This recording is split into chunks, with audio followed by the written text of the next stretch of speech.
Hello. Yeah, right. We don't have Kim anymore, for this day at least. So yeah, I think we should do annoying tasks that he would not like to do. I wanted to visit failed power plant building to see if Ruby is hiding there, but I think I should wait for Kim to arrive. But maybe I will have time to do that anyway. Because for now, what I need to do is visit the church and then finish my quest with Cryptozoologist and then oh yeah, and give boost to that doom spiral guy. But I doubt that I will have time to do everything today.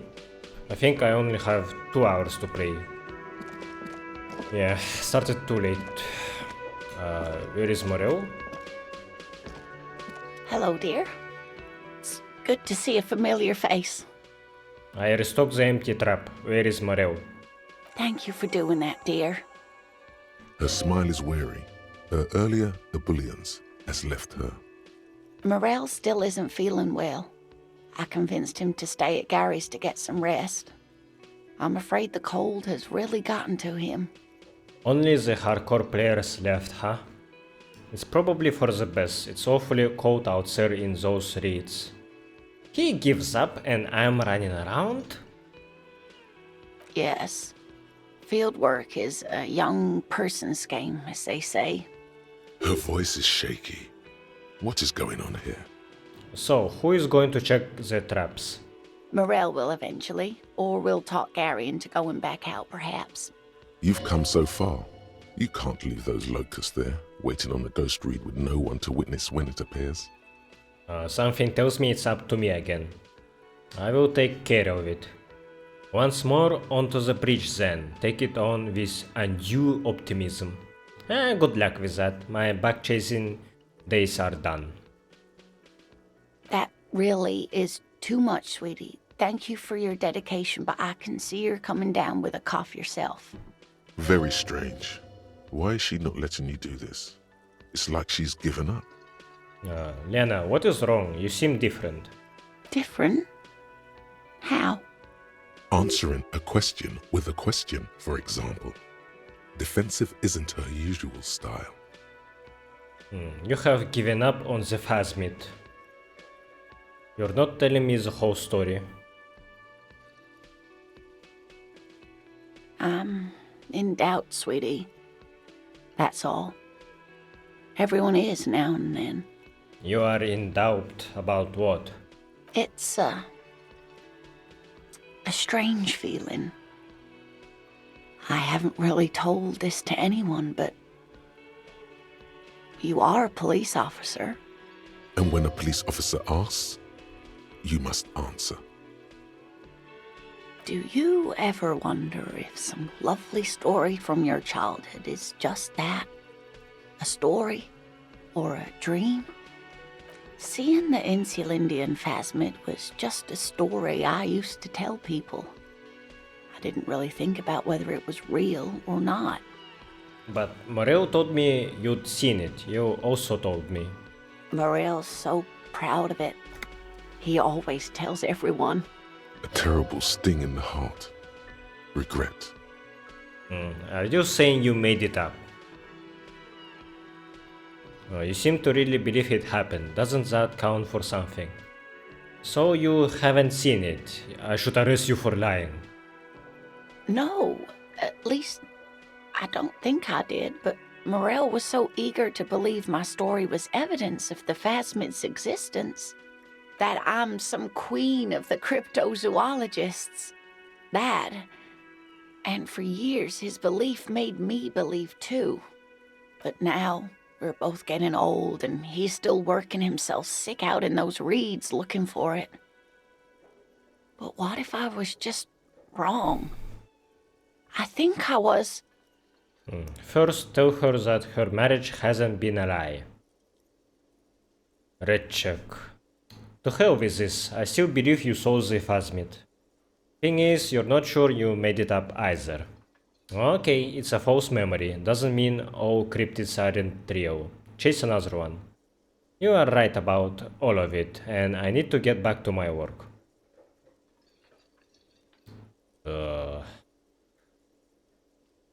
Okay, I'm not sure if I can make this check easier if I say this first. A true believer. Sometimes I still see it too. The real memory of it, how it was there. Not the memory of the memory, but it's so hard to tell the two apart. Rising, unfolding from the reeds on a hot summer's day, like a benevolent god. Either way, I should go. Poor Morel is running a fever, and I need to get him home to Jamrock before we overstay our welcome with Gary. Fuck, did I miss an opportunity to do that red check? Aww. I should have went for it. Are you sure you don't need help getting to Gary's? Oh no, thank you, but I can get there on my own. This old thing is gas-powered. And then a taxi home. It's not so bad. You do that. I will check the traps one more time. Oh, sweetie. Please don't get stuck on a dream. Take it from me and Morel. No one can stop you from finding the phasmid. Can I have your address, just in case there is news? Okay, it's 1113 Tabernacle Road. Jamrock, but... A sigh. She doesn't think you'll need it. Be careful out there, Lena. It's been a pleasure, ma'am. The rest of it is pretty grim. Thanks for bringing some light. Likewise, sweetie. Thank you for everything. Truly. Even though it turned out to be a... Oh, the sentence remains unfinished. A waste of time. A dream. A lie. A lie? A fool's hope. Say her lips moving in silence. Like that, she drives off. The gas engine putters quietly as she gets to the doors, then pushes them open. Outside, the cold, coastal wind blows. Somewhere out there, a kilometer to the southeast, a gust of wind shakes the felled building, rattling dusty windows, beckoning with strange coldness, to ask the wind once more.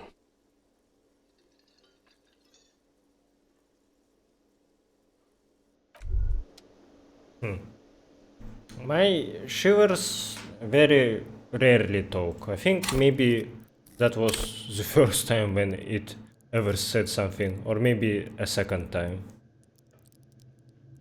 Interesting. Shivers, city lovers. The genuinely supernatural. Enables you to hear the city itself. Supernatural ability.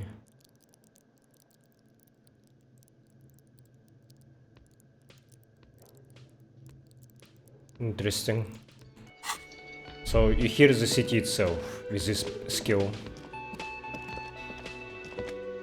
Again? Yes? That felt like I failed the task. That felt unfinished for me. Alright. Stop doing that, please. I just want to see if Crassier has her check unlocked, the evolution one. Okay, it isn't unlocked.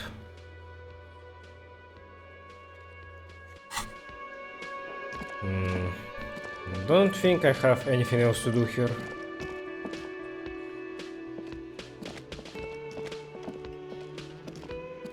Hi again, gendarme. Bye-bye, gendarme. Let's go check those traps, I guess. Maybe I should try stealing books. A guide. You wait for the storekeeper to be distracted. When she's not looking, you haul the tome of cockatoos into your pocket. It's quite a challenge, but eventually, the guide to the cockatoos is yours. Splendid effort. Does that give me minus honor? I actually wanna check if it did. Let's see. I'm gonna quick save, and then I'm gonna load my previous save.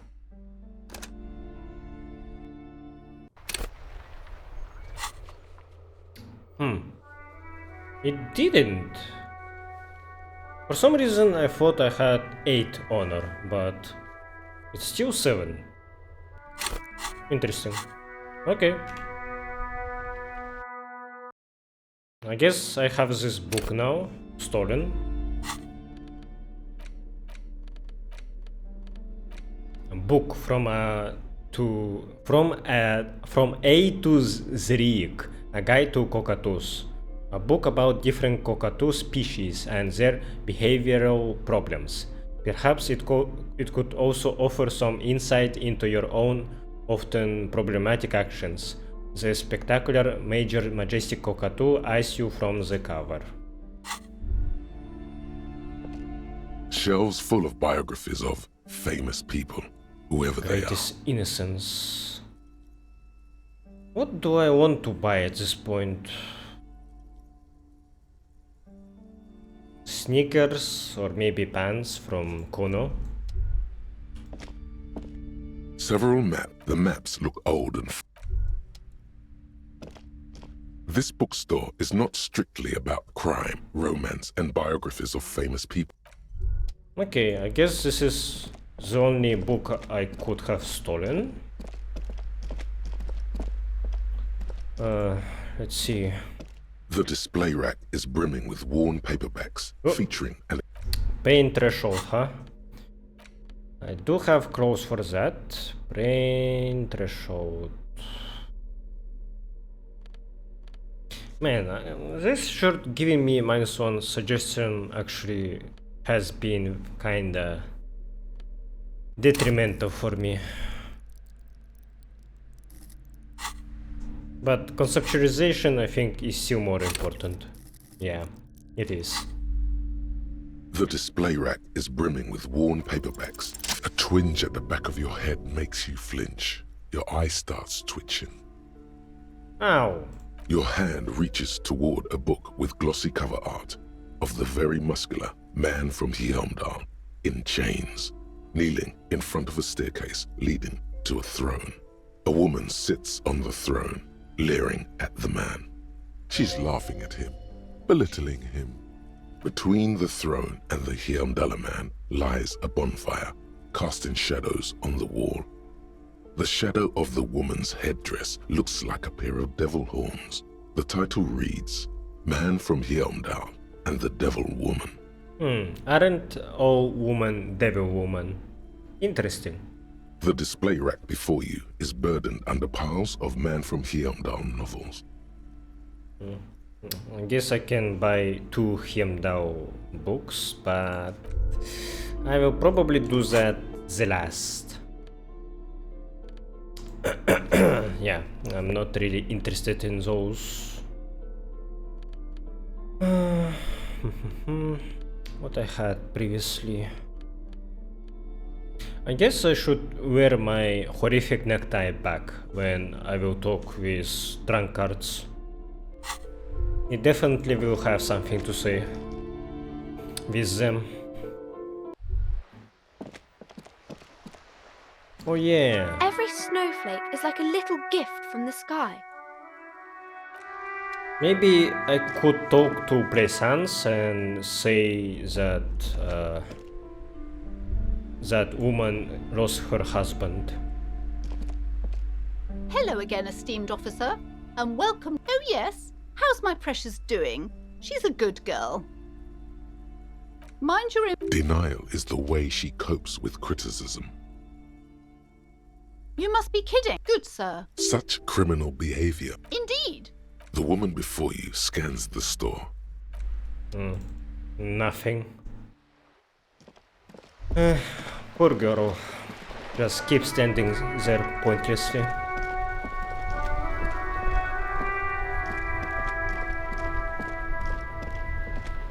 Oh yeah, maybe I should buy pens from Kuno.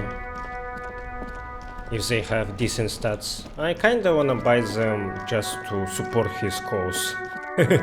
Not cause, but his life. So at least he could buy something to eat. Fuck does Kuno care? +1 savior of war and physical instrument, actually. That could be useful, yes. Here, pig. We're fun now. Performance buddies. Kuno unzips his jacket again and pulls the pants out from the plastic wrapping. Kuno could already see you soaring through the air like a fucking eagle. Pig's in Kuno's debt now. Money debt? Money debt doesn't mean anything. He's just saying words. You're not in his debt. The fuck do you want with it? Good call, Pigmeister. Don't come and talk to Kuno about his kingdom. Kuno doesn't fuck. Spacious crotch, liquid fit, performance unlimited. Entry-level phone modular track pants, meant to get the urban athlete started down the phone path. Labels say hydrophobic 100%, Simon Tech, and phone Mirova Lab, creating an air of pseudo-scientific mystery around these pants. They feel rubbery and futuristic to touch.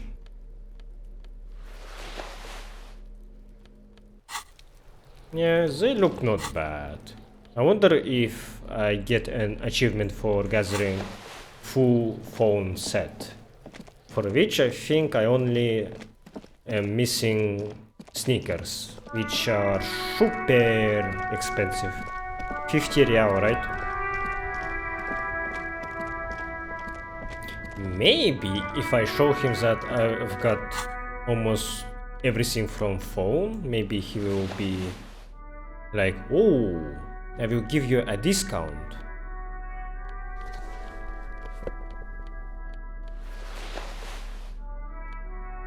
Yeah. Everything's still cool here. The speakers below are banged up and worthless. The sneakers triumph over them. They're the star of the show here.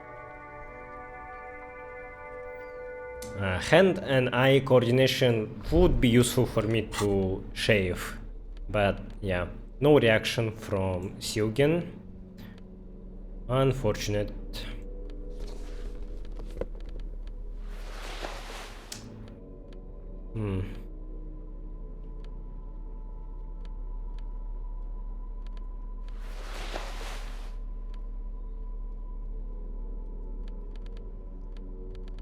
This hat is not bad. Maybe I should put one more point into perception and then rock this hat. I think I did think about this in last episode, yeah. Should be worth it. Should be.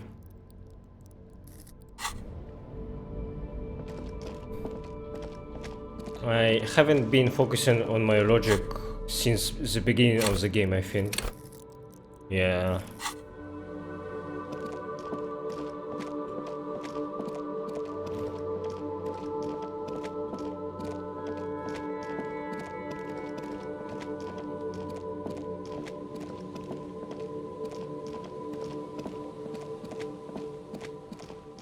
The trap is full of locusts, but they seem weak and unhealthy. A few lie on their backs with their legs twitching. Still, no phasmid. Poor things. I don't know. I hate locals, so I don't feel bad about this. Not really.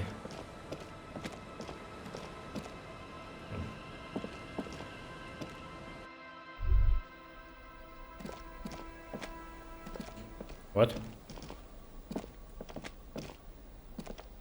What was that?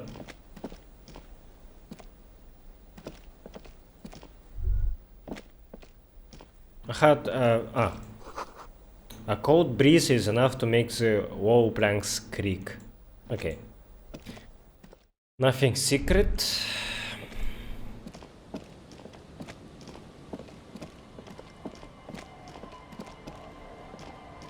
Sounds of life in the north. A washboard scrubs filth from fabric.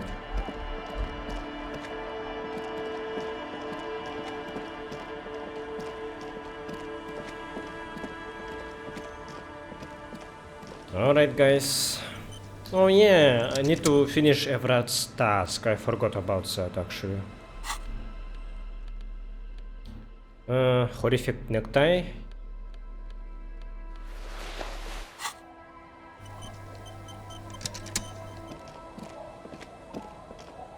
The legend returns. You know the dance. Smokable smokes, pissable pilsner. Drink it, then convert it to piss. And there's spirits and speed too. I thought about it, and you know what? I can pay 3 real for the spirits. Finally came to your senses, buddy boy. Ain't nobody else gonna give you a price like that. Had to let life squeeze you to get that, huh? Cool, so can I get it for that? Sure, friend. A bottle of high-quality spirits coming right up. That'll be 3 real, and you're practically robbing me at this price. I think spirits, they don't have a description of giving baths, so actually this item is a quest item, I think. I should buy it just in case, but I don't have money for that right now. Danko. Danko. The drunk man speaks in his sleep. Drew dribbles from the left side of his mouth and down his jacket lapel. Hey, wake up. There's no waking him from his stupor. His mind is elsewhere. Tequila sunset. Could you and your pals sign this document? Show Evrart's letter. Oh. I will say that after I give you some booze. Will you tell me about your name now? Of course. Drink first, story later. Here, I've got a potent Pilsner. I've got some sweet Commodore Red. I don't have any on me right now, lie. I don't want to give you any alcohol, I'm not an enabler. Which one would you like? Have this Pilsner, I guess? Not much, but it will do. He grabs the bottle from your hand and uncorks it immediately. Hey, Spiral Boy, you gonna share that?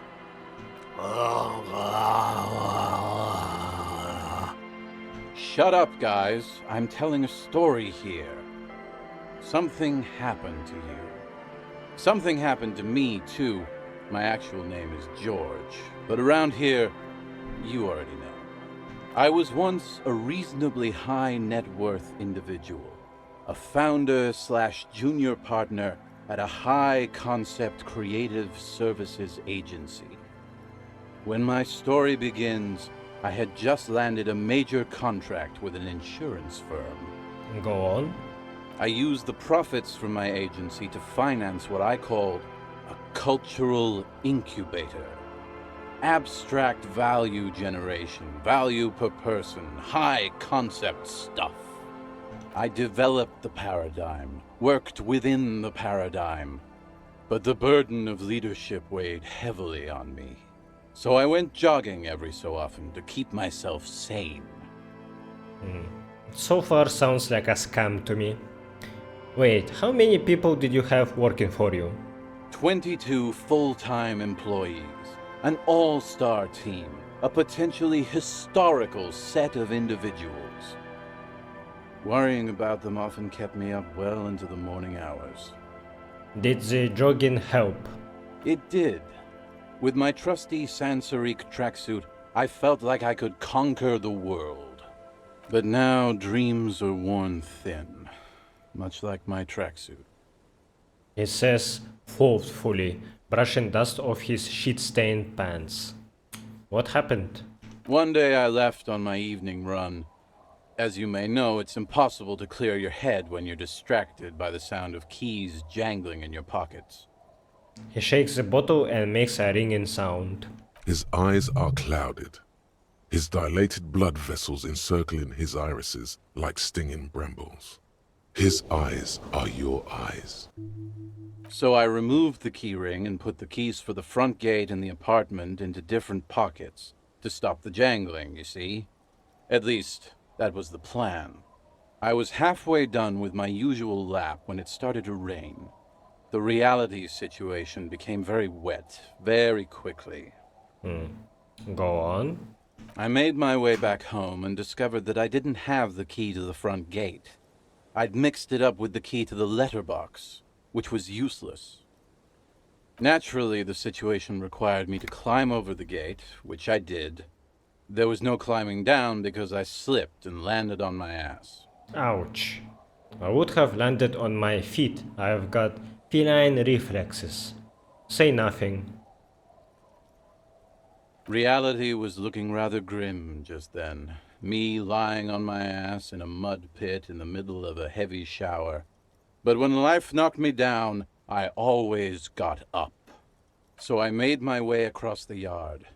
Standing in front of my apartment door, fumbling with my pockets, I realized that I'd also forgotten my apartment key. You've got to be shitting me.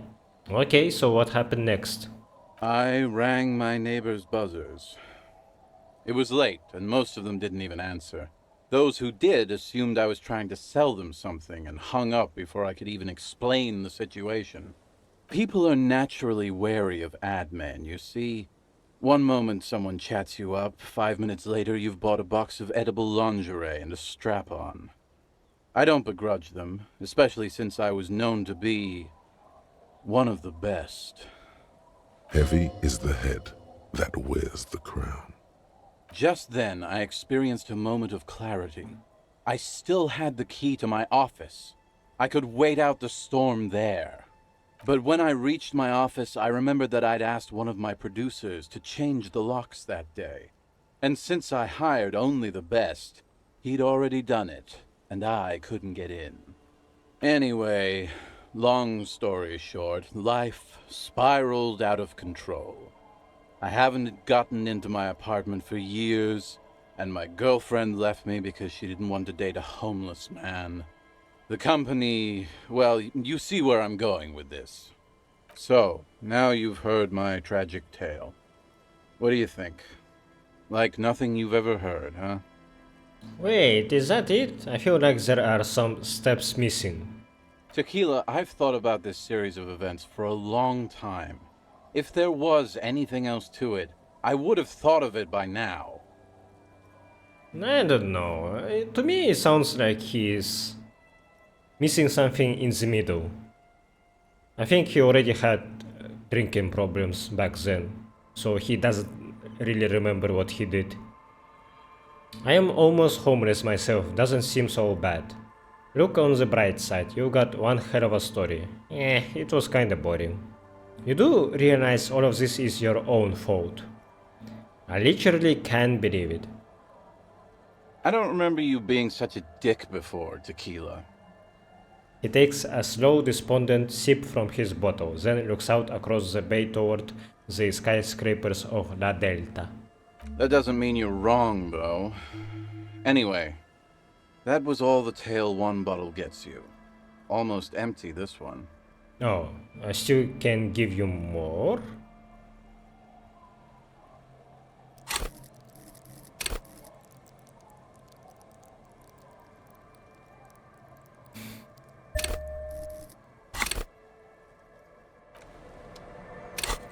Okay, I can wear this hat now without feeling bad.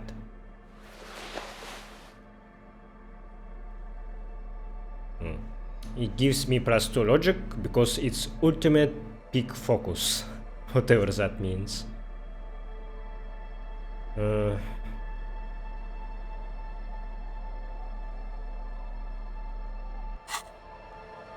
Tequila sunset.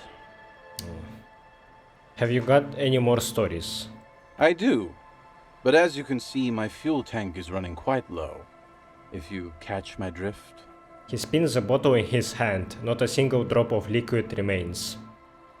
Here is your Commodore Red. Classy. He snatches the bottle and pushes the cork in through the bottleneck. The tale I'm about to tell you is an urban legend particular to Martinez. That said, I first heard it from a former bicycle courier in Koran. There are many variations on the basic story, and the details often conflict.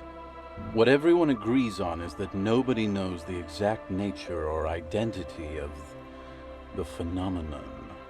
Are you telling the story of the headless? Shut the fuck up, Rosemary. Summer of 44. 17-year-old Gertrude Hett is walking home from a late shift at the harbor. It's almost midnight. She stops for a cigarette near the canal. I've got a headless figurine. Maybe it's related to this. Our heroine finds herself enjoying the peace and quiet the canal provides. He looks up to the skies as if searching for peace himself. What she doesn't know is that her peace is about to be shattered. From behind her comes the clattering of hooves. Startled, she turns around, and what does she see? A horse? Well, yes, but it's the man on the horse that's of interest here. A man The pause is long and dramatic. with no head on his shoulders, wearing a fawn tracksuit, searching for the legendary fawn cap that went missing when he lost his head. Wait, I thought the headless fawn rider wrote a bow. Show him the figurine. Well, there are many versions of this story, the most peculiar of which has the headless fawn rider riding on the back of another headless man. That sounds pretty implausible to me. If I hadn't lost my keys that one time, I'd agree with you. But life is a cruel mistress. Yeah, about his keys. I don't know. I think you could just ask a keymaster or a locksmith to make you a new one.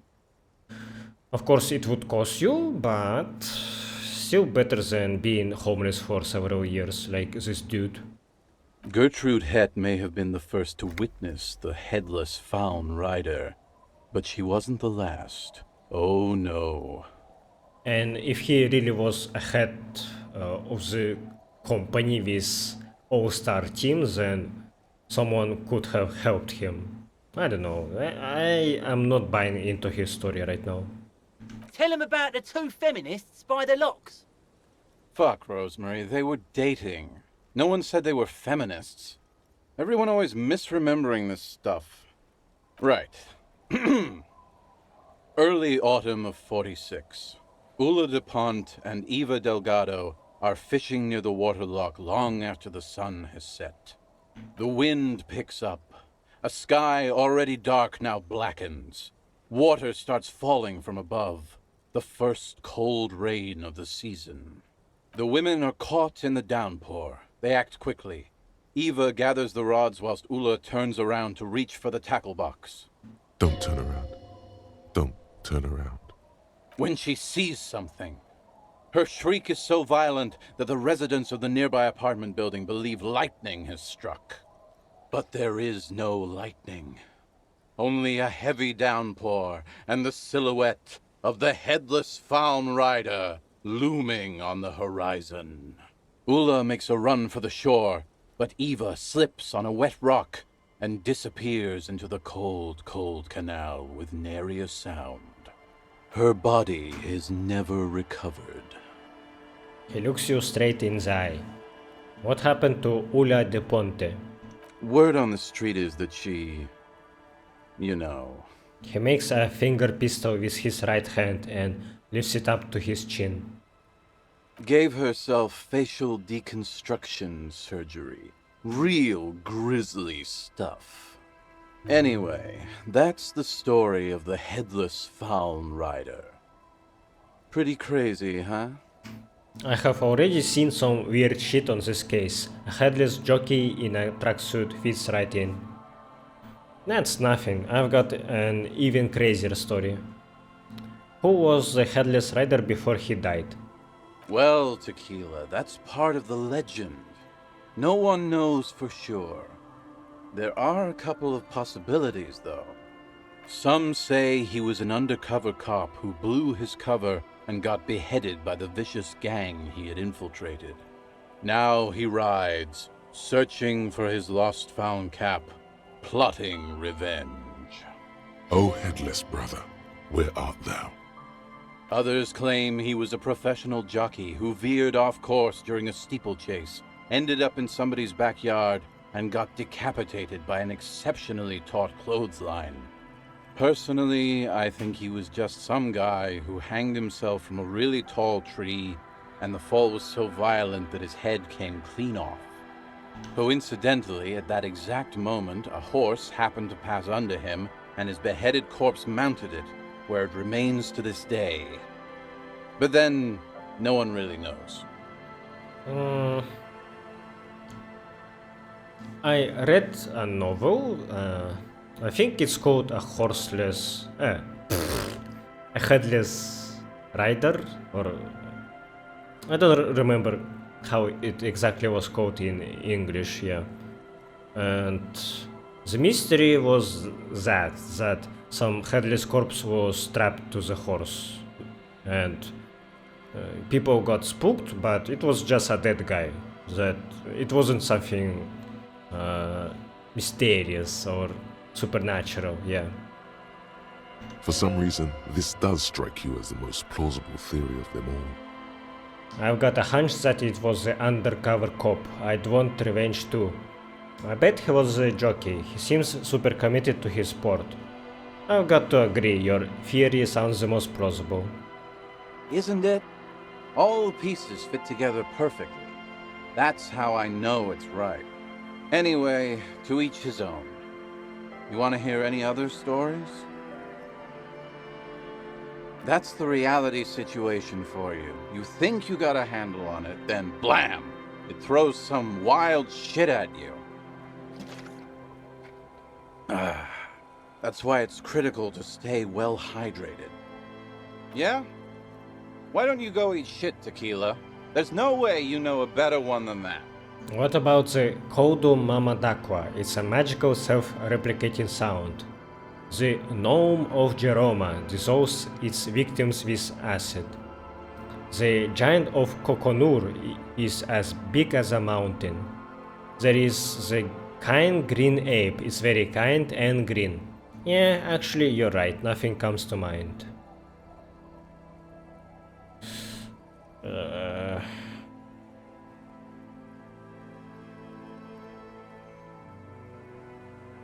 I have to admit, that's pretty high concept. Still not as awesome as a headless rider in a found tracksuit, though. Okay, whatever.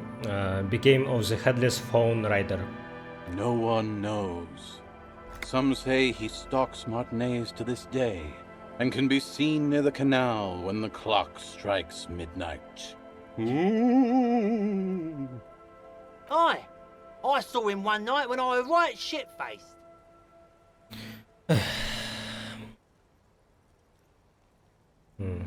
I want to hear the story of your name again. Maybe I can do that with Kim. Okay. He probably will just repeat those stories, so which I don't really want. I don't have anything else to give him right now. Why do you keep losing all your stuff? Good fucking question, Tequila. If I knew the answer, you think I'd be hanging out on a beach in this formerly premium but now extremely dirty two-piece lycra tracksuit? I used to own my reality situation. My business buddies and I had our own creative services agency. I had a nice apartment, an even nicer piece of ass. But somehow it all got away from me. Now I can't hang on to anything.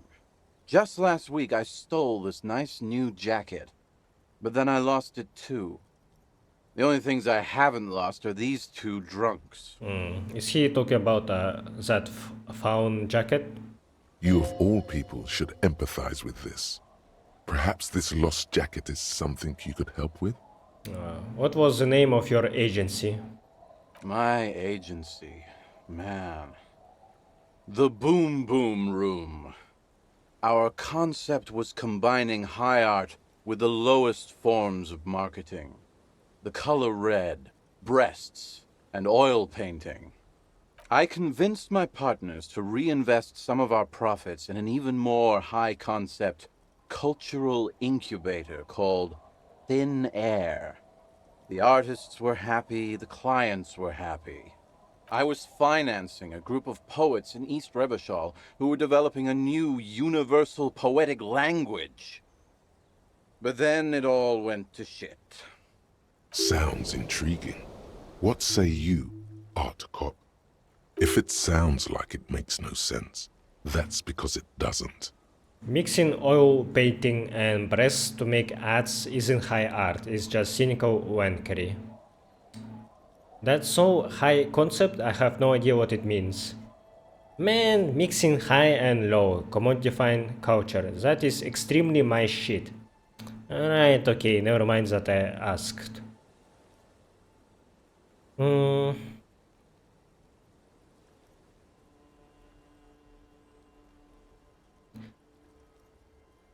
Well, those ads are probably, at least are not annoying, so at least they are weird enough to be interesting.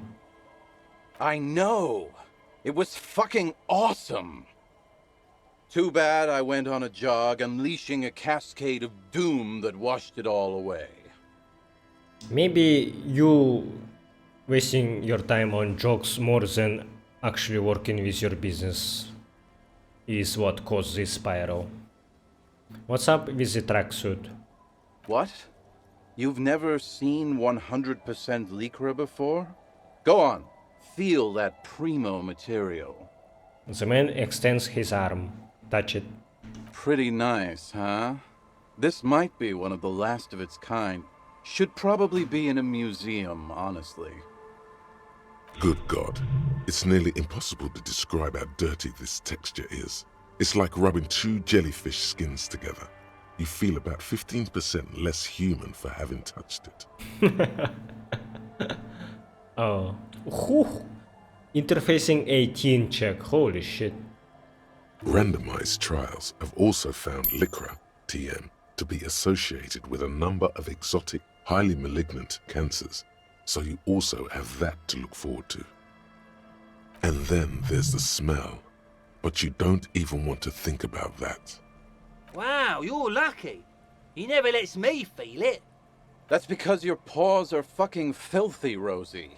We're right next to the bay. You could wash them any time. What about the other drunks? My fellow members of the Union of Moribund Alcoholics? They're exactly what they look like.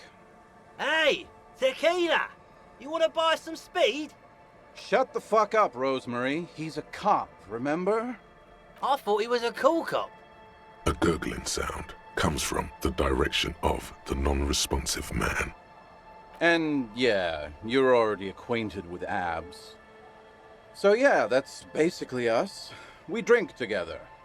What is this about a lost jacket? Tequila, it's a verifiable tragedy. It was practically brand new. Sure, it didn't really go with my Lycra threads, but it did itch a lot less. Say, you're a detective, right? Maybe you can help old Doom Spiral out. Solve the case of the missing jacket. What do you say, Tequila? You mean this jacket that I discovered on the boardwalk and had cleaned on a whim? The man examines the jacket for a moment, a look of consternation on his brow. Nah, this isn't it. Found? That's medium concept stuff. Totally not my style. Come on, man, this is your jacket, you just don't remember it. So you're saying there is another lost jacket out there somewhere? It's a big world out there, Tequila. Lot of lost jackets in it. Don't know why you'd think this could possibly be mine. Hey, Doom Spiral, ain't that the jacket you stole the other week? Not on your fucking life, Rosemary. What's wrong with you people? Like I'd be caught dead wearing fawn, like some low-concept bicycle courier. Tell you what, Tequila, why don't you just hang on to that one? I'll get another jacket, someday. Secret task complete. Okay, so it was his jacket. Yeah, it being shit-stained gave it away for me. Could you and your pals sign this document? What's it about? I'll let my hand address the situation. Maybe you've heard. I used to be a very successful businessman. I've signed more than a few lease forms or whatever the fuck they were. Anyone's got a pen, the pro's gonna do it. It's awesome that this pen is still useful to this day. I think I'm never selling my items. Yes, I have this green ape one. All right. He grabs a pen. Okay. And paper from your hands and very carefully scribbles on the dotted line next to Lillian Carter, idiot Doom Spiral. Can I have the pen back too? Don't know if I've mentioned it, but I used to be a businessman. And as a businessman, I am going to keep the pen. For my trouble. He nods confidently. No, that was my favorite thing of all the things you have. This had better be worth losing the pen for. You've done a great service to the community, to the RCM and to Reva Show. And that's it then, the deed is done. Glad to have been of assistance. After all this time, I feel like I've made a difference. The incapacitated drunk lay there snoring like an ancient, rusting tractor. Anything else this merry band of adventurers can do for you? Or do you need to go and mail that serious-looking document of yours? There's a mailbox on the plaza. On the plaza. Ah, that one. The one that I can pat. I wanna ask these guys a couple of things first. Okay, what's on your mind? Oh. Be seeing you.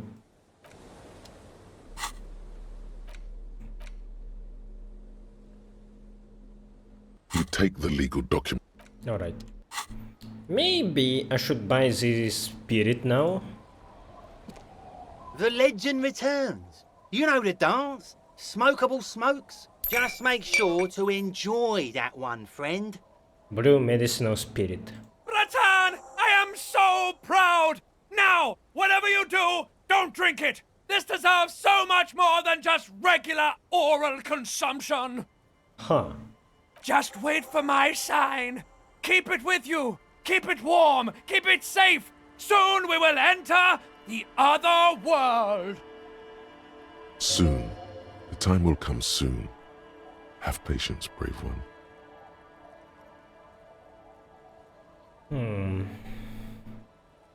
You don't have any alcohol that I can give to this guy anymore.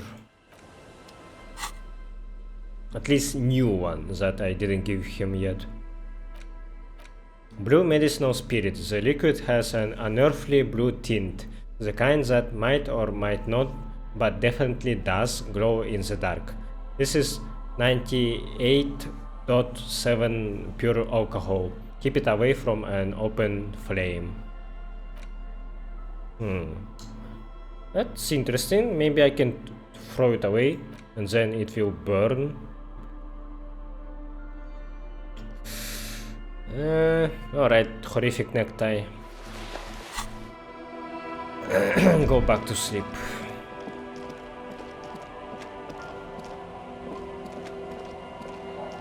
The scruffy-haired little boy kicks a stone while the other watches him do it. Kids, have you seen any bad people around? What bad people? Bad people, criminals, dangerous women. No, we're not really supposed to talk to strangers, you know. Okay. A few locusts trudge along the wall of the trap. The rest are piled in a heap in the corner, dead. No phasmid anywhere.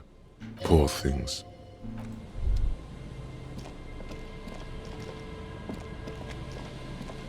The dome-shaped platform.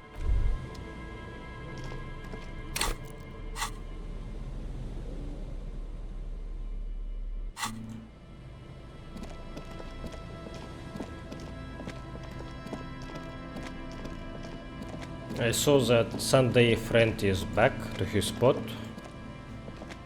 The trap is filled with dead and dying locusts. Most of them aren't moving anymore. You still can't see a phasmid anywhere.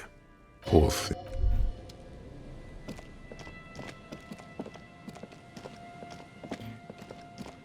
Let's see if he says something new, but I doubt it. Always my pleasure to be of assistance to the RCM. Godspeed. Alright. It's not saying anything new.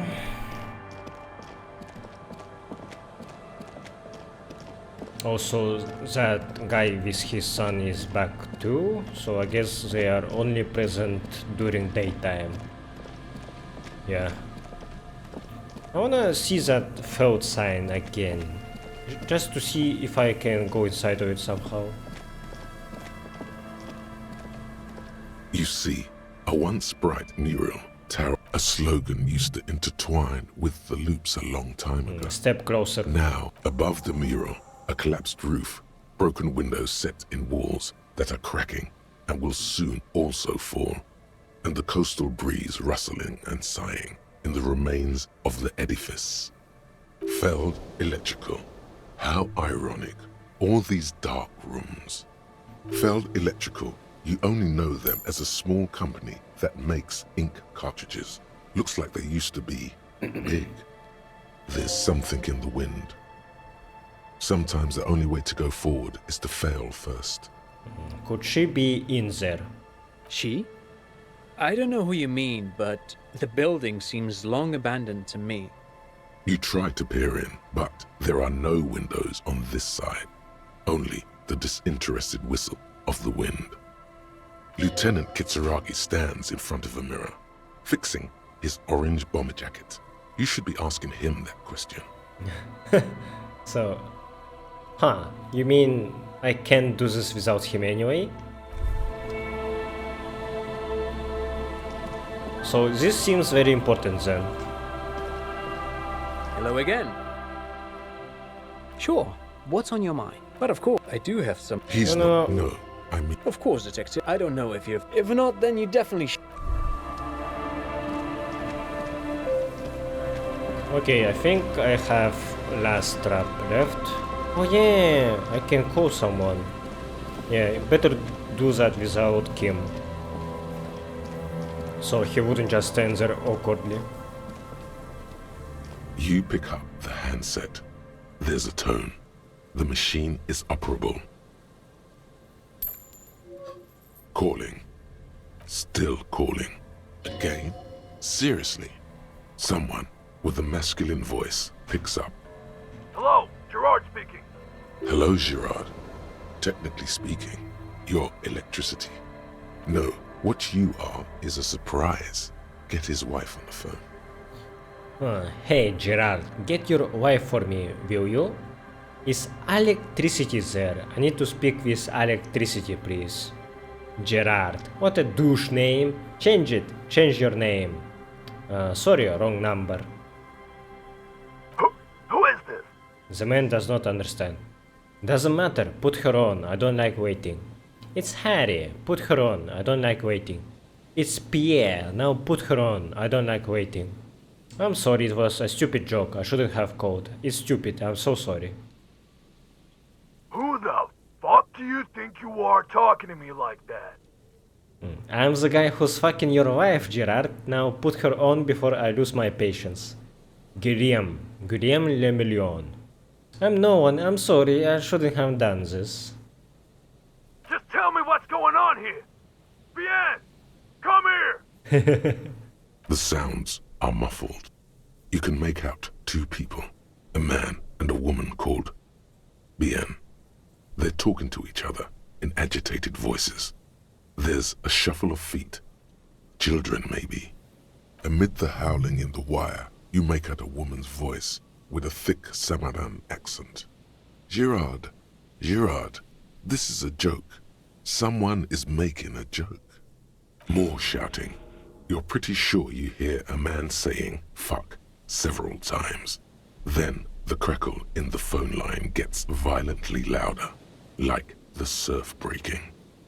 Stop it. I was just kidding. I'm not sleeping as your wife. Wait, Gerard, let's just keep talking, buddy.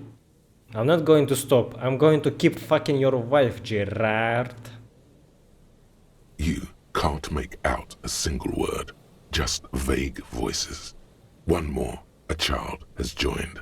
Something breaks or falls over. Footsteps approaching. Something hits the phone with a loud crack of plastic and microphone hiss. After that, you are left with the disconnect tone. What in the name of God did you just do?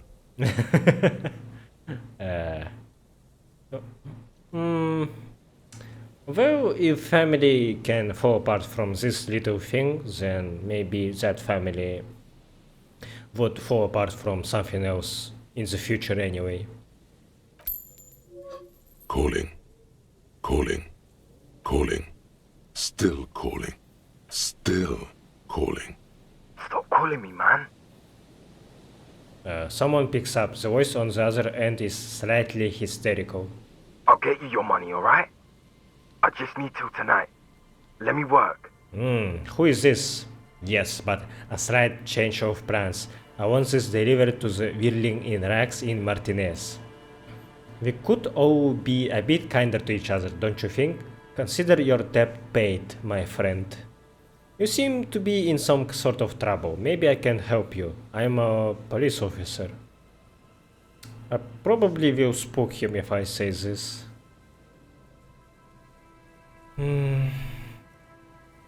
If I get greedy, I doubt that I will get anything from this. My debt? I don't fucking owe you. It's... Who is... never mind. I don't have time for this. Disconnect tone. Calling. I'm tired. A man answers, fast this time. His voice is hoarse from cigarettes. You hear typing in the background. Sounds like he hasn't talked to anyone in quite a while. What are you tired of? I'm tired too. Is there anything I can do to help you? I am with police. Writing. I hate writing so much. But I have to get back to it. The man disappears with a sigh. You do not hear the customary disconnect tone, just silence in the handset. The machine is still waiting for you to dial a number. Seems like it did not have time to swallow the coin. This sometimes happens. Lucky you, the call went too fast for the payphone to register. You can still make a new one without paying. +1 caustic echo, smells like a betrayal. Sorry, cop. Dial a random number with your eyes closed. This one is scary. I hope I fail this one. You close your eyes and put your index finger on the rotary dial, then pull down on the number, then move one up, and repeat the motion twice. Fuck. I got 2 6s. It was a critical success. Strange. This is not how you started before. Wait, what did I just do? Stop. You dialed 001. This is not the area code of Revachol. It is another destination on another Isola. Some far-off nation-state. 005 is Revachol, ZOC. 001 is Grad, on the Gradian Isola, where the telephone was invented. The next 2 digits you dial are the area code for the city of Mirova. Keep dialing. 414447. The rotary dial feels cold from the sea air. Keep dialing. 1117361. Your fingers keep moving like a spider every time the ring rotates back with a little ring of metal, like a bell tolling. There is more? Yes. 451-67451. You are going deeper now, into some unknown place, far away from this island of matter and its telecommunication networks. Am I not calling my ex then? Maybe it's gonna be something supernatural? Finish it. 451. You have dialed God knows how many numbers. The headset has been waiting silently to relay a signal. Surely nothing can come of this, you think. But it does. A connection. An ultra-long distance call. Your air fills with a crackle, the wash of a strange ocean full of white noise. A little bird starts ringing in there, not like the local calling tone before. No, a small ring in a cage of distortion, far away. A distant network of phones. Calling. Nah, I think it is his ex, because Caustic Echo is related to her. Calling in the night. The saddest sound in the world. Calling still. The handset starts slipping from your sweaty palm. Your breathing is heavy. Oh, fuck. What is she impossible? Hang it up. Yeah, it was a bad idea to go here. Fuck. My evolution... It isn't super high. Ah, I got damaged. I should heal myself. Doesn't matter. Fuck. Not great, not great.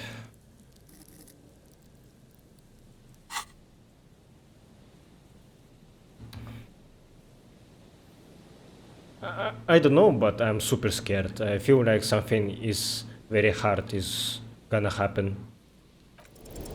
You can't. Some strange force is keeping the headset glued to your hand. Your ear listening to the ring in the speaker. Calling. Calling. Calling. Calling. Calling still. Then the ocean breaks. Out of the depths, a woman's voice emerges. Small. The dearest thing you've ever heard. Hello? She sounds sleepy. Oh, Harry is physically reacting to this. Hello. I want to die. Who is this? I can't tell you who I am. I have a secret plan to win mankind 3,000 years of peace on this planet. I have to be ominously vague. Your voice is so beautiful. She hums, her voice warm from sleep. Who is this? Who is this? Dora. Who is this? The connection is bad. Dora. The name feels like a gift. A gift that was meant for you, to make it possible to live. In the distorted distance, you hear someone turning next to her. Bed springs rattle. Don't react. Whatever you do, don't react to that last thing. She has someone else. A new husband, I guess. Don't react. It doesn't matter if you react or not. You still think you hear a man's voice in the background. It's covered in pain and white noise.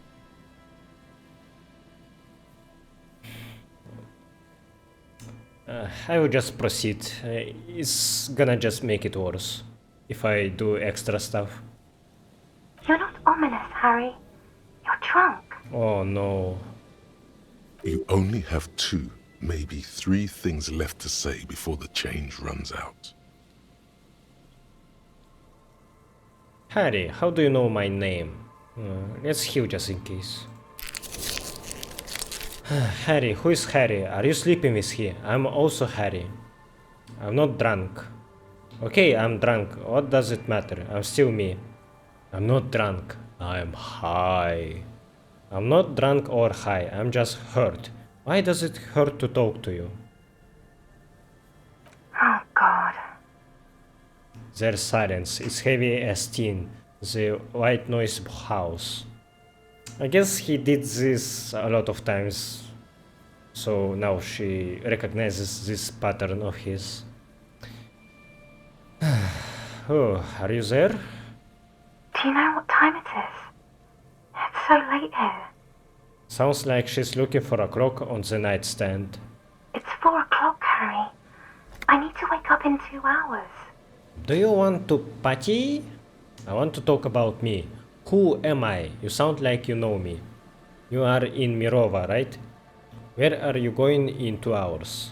I am the law. I am a detective. I'm doing a case. There is a hangman. Is someone there with you? Oh, fuck. What do you want to talk about that we haven't talked about already? Shit. This is bad. You feel your right hand on the handset cramping up with pain. Yes, I'm in Morova. Sleeping. To work. Say nothing.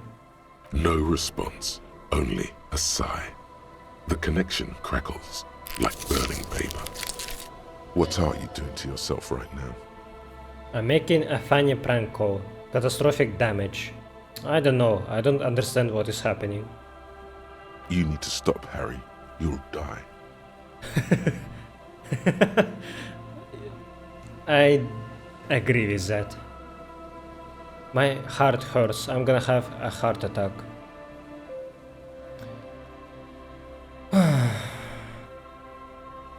Oh no.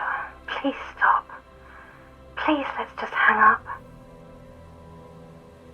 Yeah. Fuck this. Your hand isn't moving. The headset hisses in your ear with evil sadness. Right now, I'm gonna give you one chance. Shit, this was Volition 12, so if I didn't heal myself immediately, I wouldn't get this check. Push the headset in the cradle with all the strength you have. No, I can't. I need the pain. Smash the headset into the cradle. The cord dangles in the wind like a sickening worm. Did I break it? Huh. Oh, but I can call her back? Fuck this. No.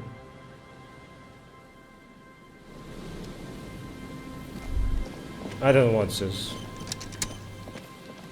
Harry, you need to move on from her, okay? It's for your own good. Now I have to buy more medicine, just in case. Right. Now I guess I can go to the church and see the last trap.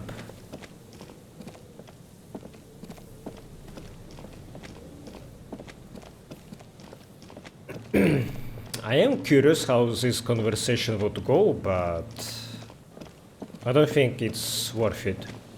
Harry will just get worse from this, I feel.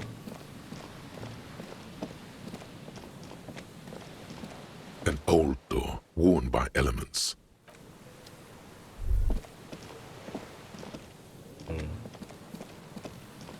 Shit, did I... Oh, okay. The building before you house the engine must have been a big one.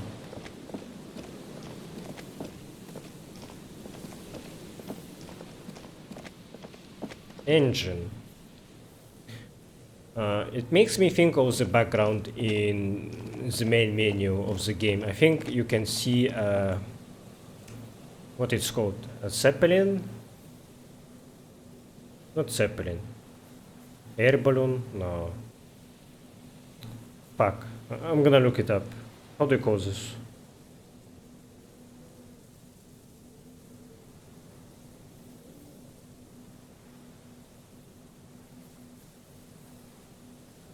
A blimp. Okay. Maybe there was a blimp here a long time ago. Is there something here that would indicate a sniper used this place as a nest for taking the shot? Just some urban detritus, a bottle, and a dilapidated old comms tower. Maybe the campfire was used by the perpetrator. To warm his hands before he pulled the trigger? There are no markings on the ground for a tripod. He would have had to lie on a mattress. This is simply not a good spot for a 1.2 kilometer shot. Maybe the assailant climbed the comms tower, took the shot there. The salty water has corroded the ladder to nothing but two thin orange rails. In addition, there is no stable nest up there. It would have been useless. What about the cigarette butts? A smoking assailant who favors Tiamatiri, to Austria or Duhan, cigarette butts are part of the campfire set. They're also everywhere. Tiamatiri was a Revacholian colony on Ilmara. The Suzerainties population was mostly Ilmaran Areopagites, up to 97%. The region was known for its tobacco export, hence the name. Enough, the cigarettes are unimportant. I want to know a lot more about this. I want to say unimportant, but Encyclopedia gives me money, so let's entertain it. Oh, you do? The butts you saw had a silhouette of a boy wearing a coffee hat, a tobacco picker. This boy is the Tiamatiri brand logo. Contemporary Revacholians prefer Juan, a local blend from the southern islands, or Astra, a legendary cigarette from Grad. Tiamatiri is favored by older men who like its old-fashioned paper filter tips, insane amount of tar, and the sweet smells of colonialism and halva. Oh, halva. Halva... What it's made from? Sunflower seeds? I'm not actually sure what it's made from, but it's basically like a cube. Not cube. Fuck. What was the word?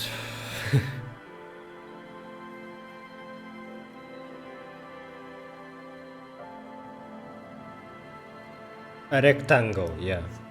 It's basically a rectangle of some solid thing that you can eat. Well, it looks solid. It's solid when you touch it, but when you eat it, it's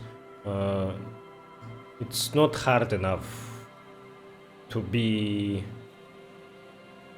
I don't know what I'm saying. Basically, you can eat it with a spoon, but you need to put some effort into it, and it's very sweet, maybe too much, but I do like its flavor. Yeah. I think it's mostly a Slav thing, like also I think it's present in the game called Kenshi, so if you play Kenshi you probably know what halva is. Look over the water to the whirling in rags. There, 1.2 kilometers over the cold water of the bay, blue from the distance and the air, you see the smallest rectangle, barely visible. A glowing light on the third floor of the whirling in rags. With binoculars, you would see a young woman's shape move behind the glass, her limbs long and slender.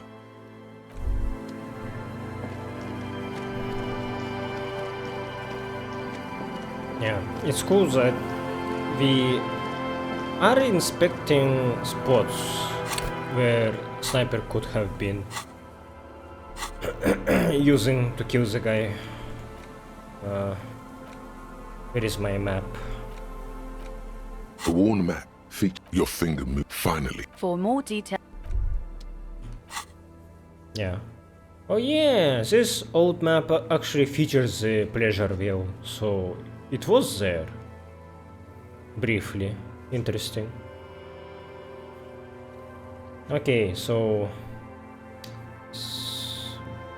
the most suspicious spot is, I guess, Feld building. So you could shoot to the roof of whirling in racks in straight line like this. Yeah, it's very possible. Maybe from the church too, but I don't see a goodness there. Yeah, okay.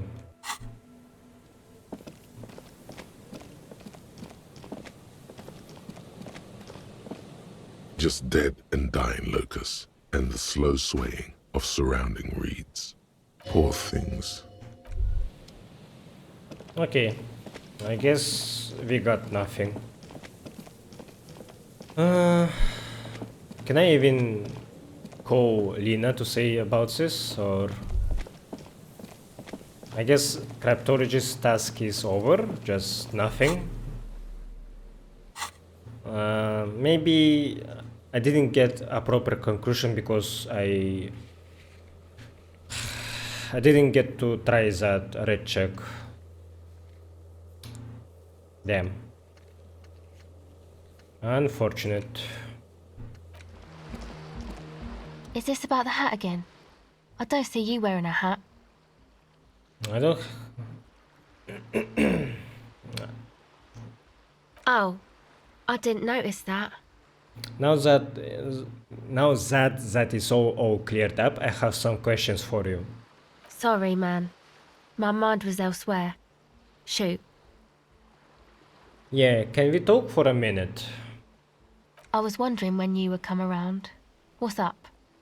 I guess there is something that has been making my life hell. What is it?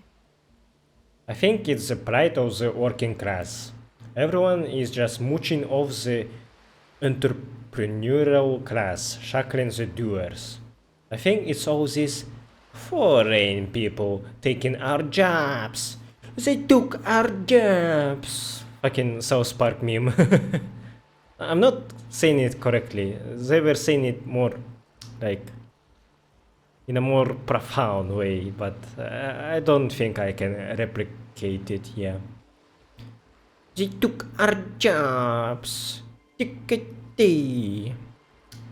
People just keep putting their selfish interests ahead of the greater good. Oh, really? Yeah, no one understands that sometimes you've got to make sacrifices for the sake of progress. It's all very distressing. So, the thing that's got you crying in front of strangers is the slow pace of social progress.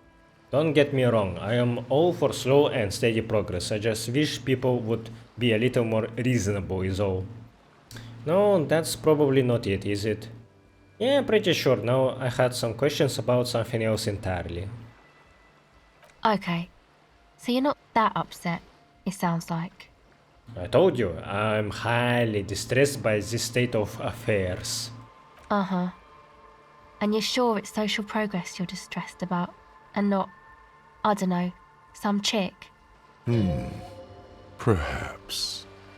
Now that you mention it, I found these letters I'd thrown in the trash. They might have something to do with it. I'm positive now. I had some questions for you before all this started. What letters? Okay. Why'd you think that? First, they had just the faintest scent of chewing gum on them. I could still smell it under the sheet. They were written in a woman's hand, and oh boy did reading them make me not feel good. To hell with these questions, I had them, and you have answers. Yeah, let's not go there.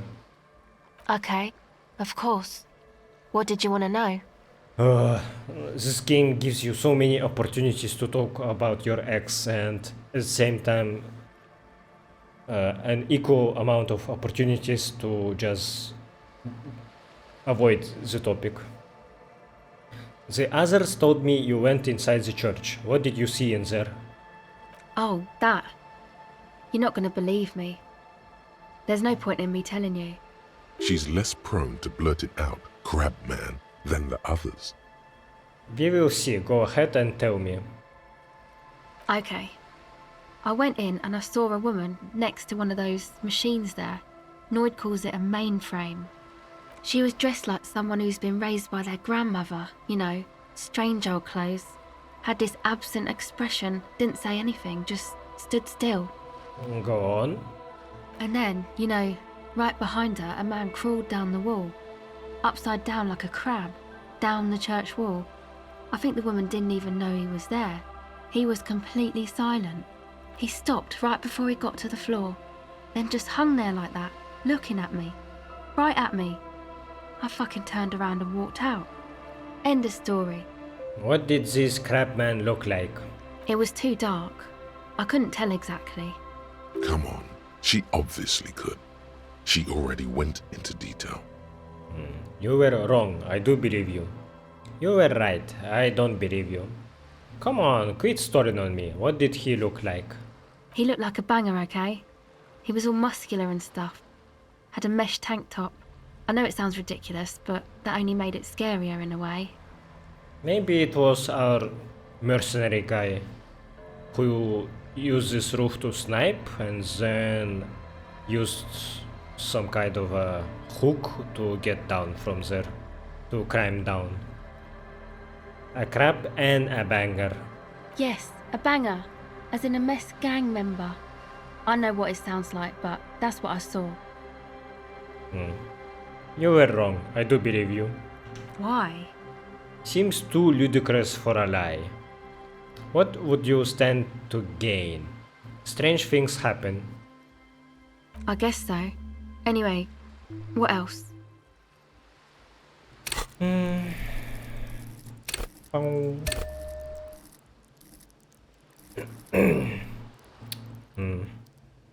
Next time I guess I will upgrade my hand-eye coordination and see if I can shave myself, finally. I'd like to know more about your associates. My associates? I haven't got much to say about them. What do you mean? You must know something about them. Of course I do. I just don't tell people about my friends and who they are and so on. I don't provide information on them. To the cops. What about you? Tell me something about yourself. Okay, maybe I will ask later about all this. Me? I'm a silver bird. A silver bird feels strangely familiar. Was it an expression? And if yes, then for what? Then your mind slips and the thought is gone. Don't know what makes you think it'll be any different later, but... Get Acele to talk about her associates. I guess I can do that after checking the church. Have you seen a red-haired woman around? No. What is that device you have there? This is a portable recording device. It's for field recording. Low quality, but still. And the wires? Actually, just one wire. I picked on it till the braiding came loose. The wire leads to a contact microphone. What is a contact microphone? A contact mic records sounds from inside things, like this ice. Your mangled brain would like you to know there is a boxer called Contact Mike. Yeah, any news on my wife's name? How about my mother? What am I supposed to do with this? No idea. Does this have anything to do with Contact Mike? Yeah, I record stuff with it. No, I mean, forget it. Sure. How does that thing work? The mic? I don't exactly know. Somehow it doesn't pick up vibrations from the air. The book said it only picks up structure-borne sound, if you like technobabble. Where did you get that mic from? Same place I got the recorder from, the Elysium. What is the Elysium? Oh man, you haven't been to the Elysium? It's the coolest place in this whole drug-addled shithole. You mean Royce pawn shop? It's a music club and a synthesizer workshop on Boogie Street in Jamrock. Musicians live there, like real musicians. I once saw Arno van Eyck. Thinking about it really cheers her up. It's a long way from here, though. Sounds like a place for congregating homosexuals. Sounds interesting. Who is this Arno guy? Oh yeah, guess you wouldn't know Van Eyck. Or really be a Elysium going kind of person. I get down. I don't know what that means. I grind. I don't know what that means either. it means I'm hip beyond my ears. Not ears, years. Nor do I, but I have concrete evidence that I rock in the form of a record tape player and a completely trashed hostel room. Neither do I, actually. I have no idea what I'm talking about. Get down, grind. That's cool. Looks like she doesn't know what to say. You're right, time has deserted me. Sucks, man. Ooh. Was there something else? About the contact mic, perhaps? Okay.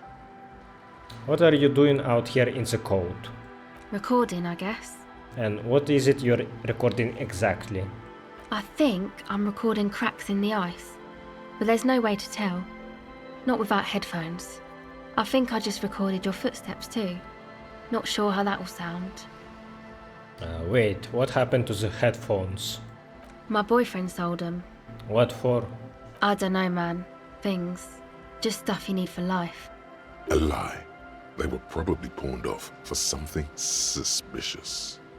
And what are these recordings for? The cracks? The footsteps? The musicians in the Elysium used them for making music. They looped the stuff, cutting the tapes together.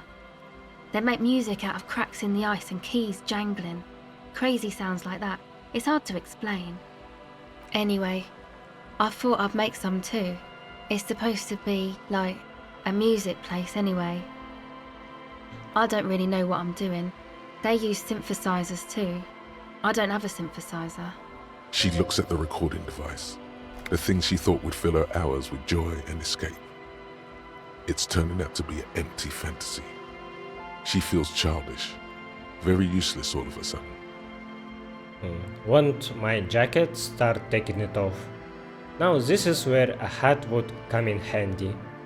Give her your hat. Here, you need this more than I do.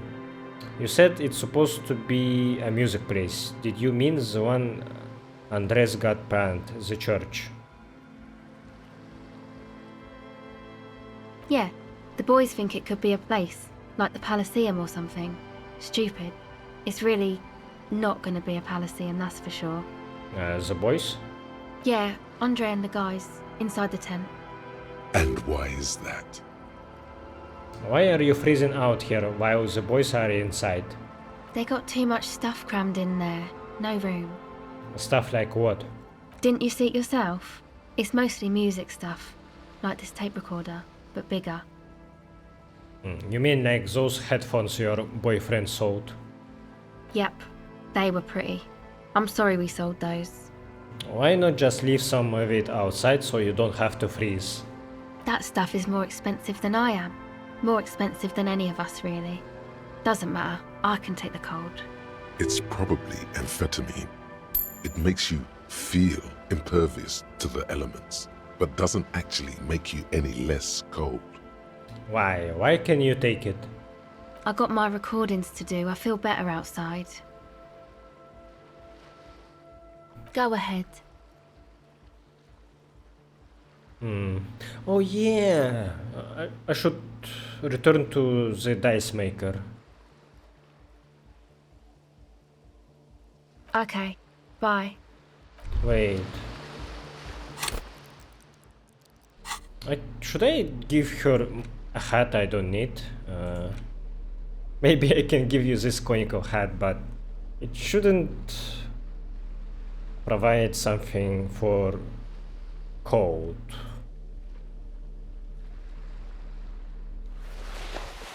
Let's try this. Is this about the hat again? I don't see you wearing a hat. Oh, I didn't notice that.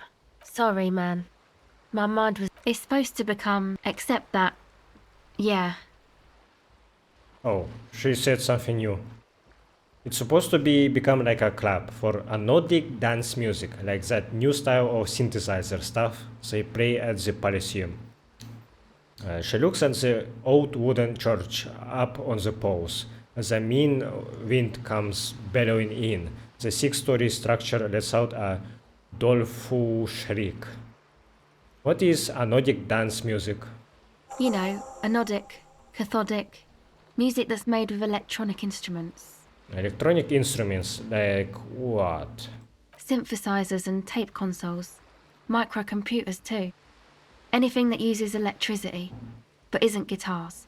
Also found sounds, stuff like that.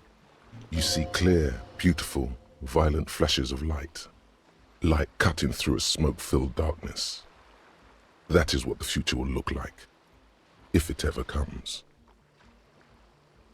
Do you mean like rave parties?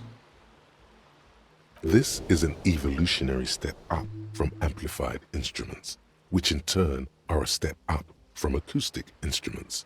What comes after it, you wonder? A black-tinted nothingness or something finer? Go ahead. Recording, I think I'm recording the musicians anyway. I don't really... She looks at the recording device. The thing she thought Here, would you fill need her this more hours than with I joy do. and escape. Thanks. She puts it on. It's a bit large for her. I guess I can give you my jacket as well. Go ahead. Oh, +1 gave her a hat. Which jacket I don't really need.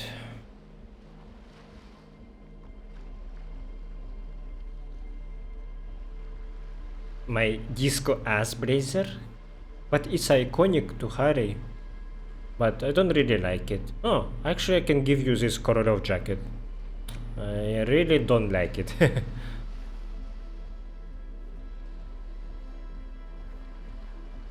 Yeah, I think it's the most useless for me. The most useless one. Is this about the hat again? I don't see you wearing a hat.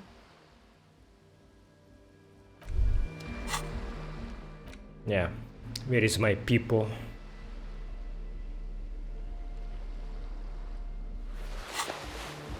Is this about the hat again? Oh, I didn't notice. Sorry, man. My mind was else recording. I think the musicians in... Anyway, I don't really... She looks at the recording device. Want my the thing jacket? she thought would fill her... No, man, fuck that. I'm sorry I said that. I'm sorry about the fuck.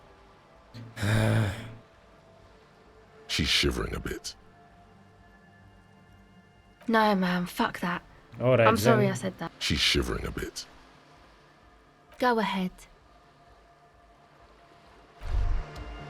Okay, let's try her empathy check. Is this about the hat again? Oh, I did... Sorry, man. My mind was elsewhere. Shoot. The device is cold to the touch. An angular Omicron logo adorns the yellow plastic cover. Underneath you see a reel of tape rolling. You put the device back on the ice. What the fuck? How did I fail this one? It was 92%. What the fuck?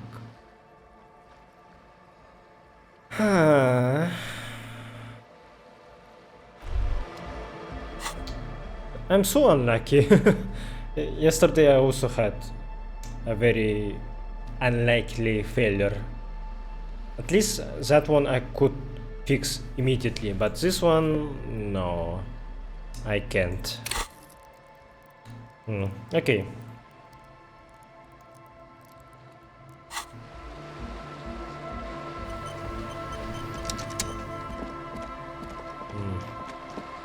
Should I do the church right now, or should I go for dice and then tell Evrart that I'm done with his task?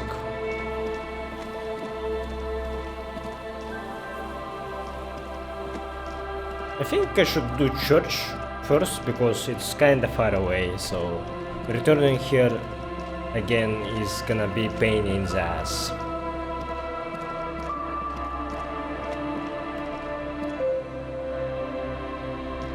Heavy wooden doors, more than twice your height. The lock turns easily.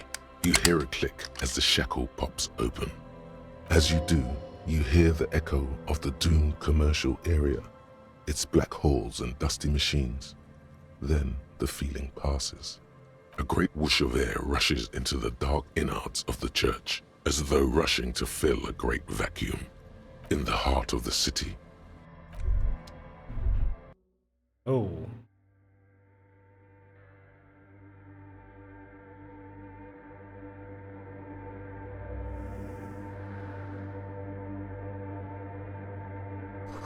A strange stillness fills you as you look ahead. You should walk here, not run. Okay, I will listen to you. More of the forked lightning pattern you saw outside. Bark beetles. No, it looks intentional. Some long forgotten style.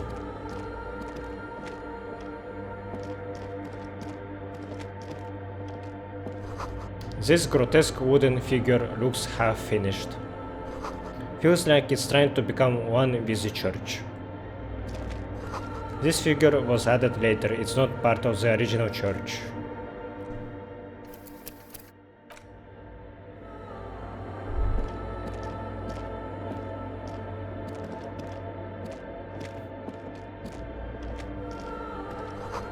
The blackboard is filled with complex equations, they look recent.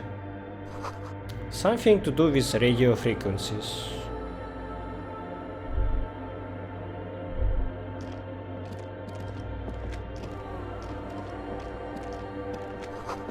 The bowl is filled with water. A live wire runs directly into it. Could these wires work as contact microphones? I see someone is doing some radio stuff. Maybe it's Ruby doing her pale emitter thing. The silence in this part of the church, it's almost palpable. All the shifting matter and shuffling of living things is gone.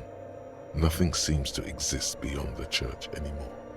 Maybe if you were to stand in just the right spot, even your footsteps would be completely silent. Wait, I think I still hear something. And then it's gone. Almost all of it. But for the faintest of hums. It seems the sound here is detached from its source somehow, if not blotted out outright. Truly unusual. Sounds like the Pale. How do I know what the Pale sounds like? From recordings of the Far Pale. You've heard them. We all have. You can hardly hear your own breathing. Yell as loud as you can. Stomp your feet and clap your hands. Look up into the bell tower.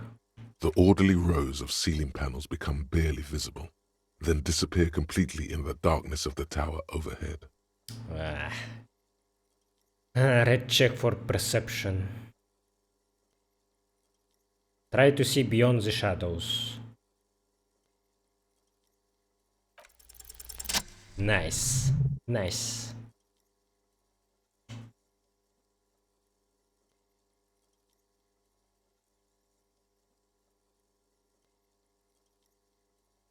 It's like there's something moving up there.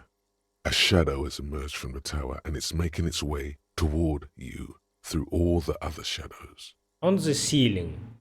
Yes, the darkness makes the ceiling feel infinitely far away. Follow the shadow's movements. It's not a shadow anymore, becoming more substantial as it gets closer. The shape of an animal descends. Oh no, you've lost sight of it. Where did it go? Brink. Oh fuck. You see something hanging from the rafters, looking straight at you with dark eyes.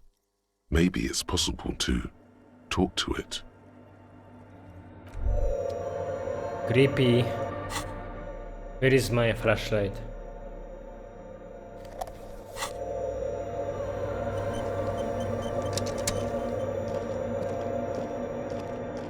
The shadow is a man. A man made of the same stuff as the carpentry of the building. He is studying you intently. Say nothing. Be quiet for now. The man leaned forward a little, fixing you with a steady, unreadable gaze, then speaks. Habitual alcohol use has made you into a scared little pussy, Holmes. But don't worry. Everything's gonna be all right. You come to the right place. That accent is Villalobos, a peninsula in Mesk and a district in Jamrock. There's a sizable contingent of Villalobos-speaking Mesks in Revachol. Oh, I'm gonna... sorry. The right place for what? Here you can receive the mother's love. And when you're ready, she will take your hand and lift you out of the despair at the bottom of that bottle. He's a born preacher. Enjoy the rhetorical flourishes, but remain vigilant. Don't let him get too close. He's crazy. Wait, what qualifies as too close? Giving away all of your possessions, sacrificing a limb to appease an angry god, trying to live on air and light alone, as though you were some kind of plant. I think I'm willing to try crazy, anything to stop this suffering. Vigilance is practically my middle name. I won't let anyone talk me into anything unreasonable.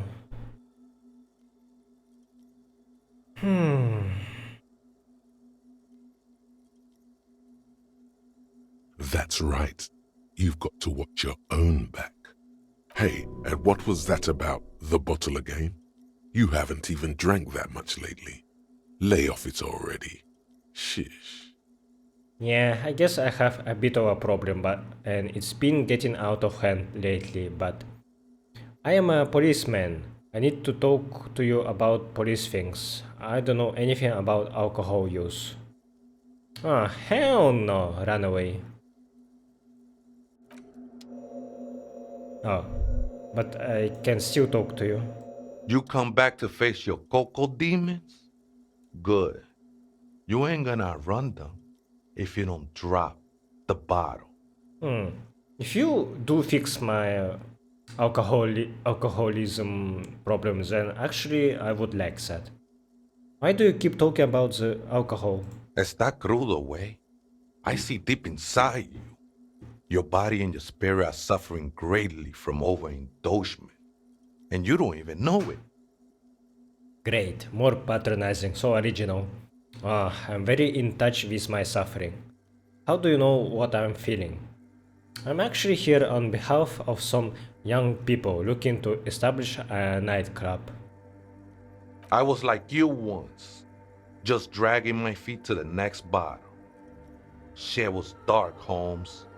You know, he may be strange, but you might want to pay attention to what he's saying. Fuck you, Crabman! You don't tell us what to do! Tell him! Am I still wearing this necktie?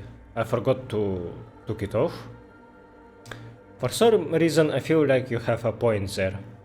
Who do you think you are? Some crazy guy under the roof? What is this shit? You know, alcohol is central to my identity. If I wouldn't drink, I just wouldn't be me. This is stupid. I don't even know what this is. That's all well and good, but we need to talk about the unlicensed occupation of ecclesiastic property. Don't trust me.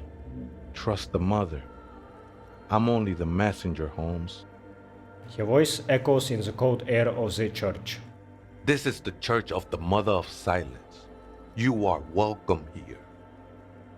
He sways gently on the beams, waiting for you to take it all in. You have no idea what the fuck he's talking about. Is he just trying to throw you off your game? Rhetoric, you are not helping. 'Tis not an act, my liege. Save him perchance, he hath deceived his very self. This man is a zealot. You must be the crab man. Some ravers want to turn this place into a nightclub. Do you know where the other spooker is? Point at the strange machines around you. Never known myself to be a crab, but if that's the name you got for me, I won't stop you from using it. To be fair, it's really more like a spider. If you are not a crab, then what are you? Sorry, you just weren't moving like a human. Hey, it's your neighbors who came up with this name, not me. I always thought of myself more like a flame, flickering along the rafters and beams. It may be that I gotta work on my technique. That's not the only technique he's working on. Look at those carved sculptures. And is that a satchel of tools over there? Wait, did you also carve all those sculptures? Point at the nearest pillar. Sure am. Whittling wood used to be something I just did to busy my hands. Should I unlock this vault? -2 physical instrument for 20 hours? Wasteland of reality. Insomnia. It has been brought to your attention that you are an alcoholic, and that is sickness, and it's killing you. You are crawling on your knees through life, your booze-filled belly dragging on the ground, your brain now fuzzy, now in overdrive, your hair sticking together with today's cold sweat and yesterday's vomit. Perhaps they are right. Anything is better than this, even bone-dry reality itself. Maybe you can quit. Shit, that's all you had to say. How do I... Okay, Maybe it's time to get rid of my lonesome long way home, actually. Yeah. I don't think I'm raising my perception further. What else is useless? No, this one is very good, actually. Yeah, I'm keeping it.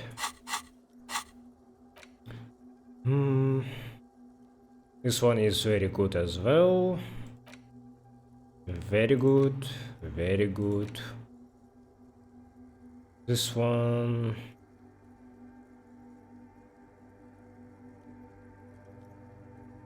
Yeah, I'm keeping it because maybe it's required for my quest, for my Morales quest. Motorway south.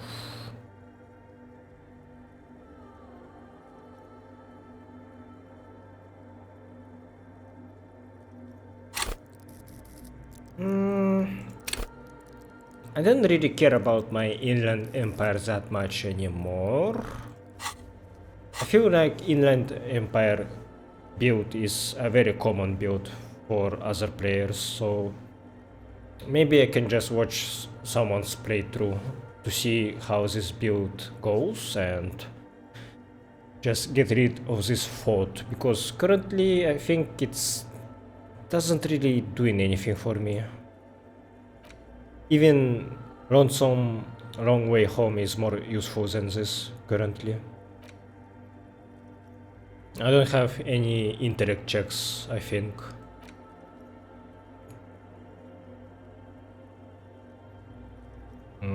Caustic Echo is useful for now. I should keep it.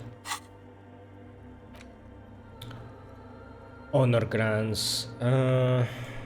I should keep it until I'm done with eyebrow fight, yeah. Fairweather T500 I definitely will keep for a long time, maybe until the end of the game. Date of birth generator.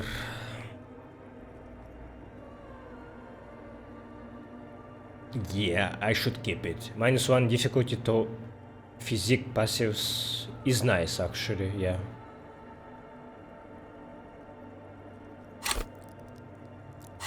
Okay, I guess I'm getting rid of my motorway south, actually.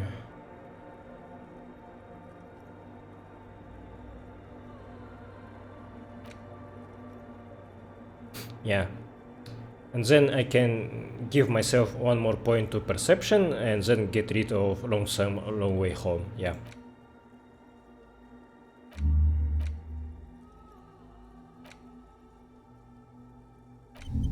Alright, this one will take a while, but it looks like it's going to be the most important fort for now. Alright, I have -2 physical instrument for 20 hours. Okay, this check usually doesn't succeed for me anyway.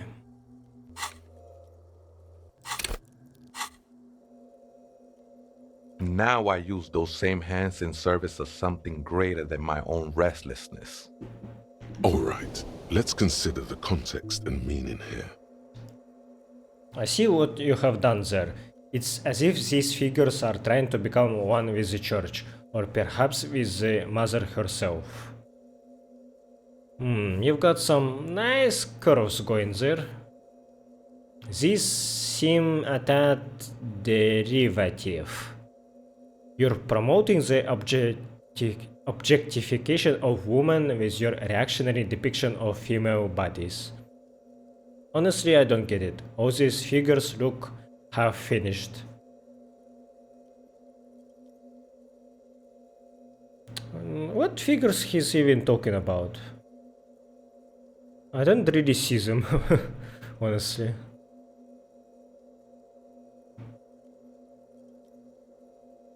It's all just for the mother, man. No need to overthink it. What were you before you became a crabman and a woodcarver? I was in a gangway, but my memories of that time are fading. Most of them are already gone. So many people losing their memory. A certain portent of doom. I lost my memory too, and it haunts me. I lost my memory too, but I like it. It's like I get to create a whole new me, start again from scratch. So, you used to be in a gang, but you don't really remember it. Sounds convenient. Sounds like Peo did something to him. Honestly, maybe it did the same thing to Harry. That's not really the point, Acele. You gotta give yourself over to service. Service of the mother, that is. Tiago's my name, by the way, though those syllables don't mean much to me. A name isn't just your identity, but also, so to speak, your place amongst your fellows, your place in the world.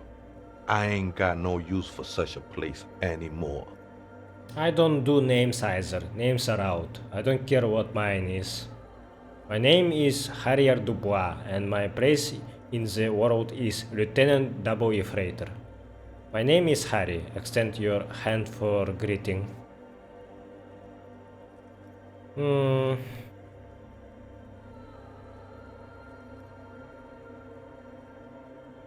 That's just the thing, Holmes. None of that matters. Sounds melancholy saying this. His limbs a mere shadow below the ceiling. What are you doing here? This is a special place. There's a perforation in the world up there. A way out into nothingness. This church was built around it for purposes of veneration. I circled it, nurtured by the silence bestowed by the mother. One of these days, I'll be pure enough to go drink from it directly. Who is this mother of silence you keep talking about? Oh, that's no simple question, Acele. She is one who can be painted or sculpted. She is a cavity in the dark beyond sense. She saved me, but I couldn't describe her to you. No one can, Holmes, and no one ever will.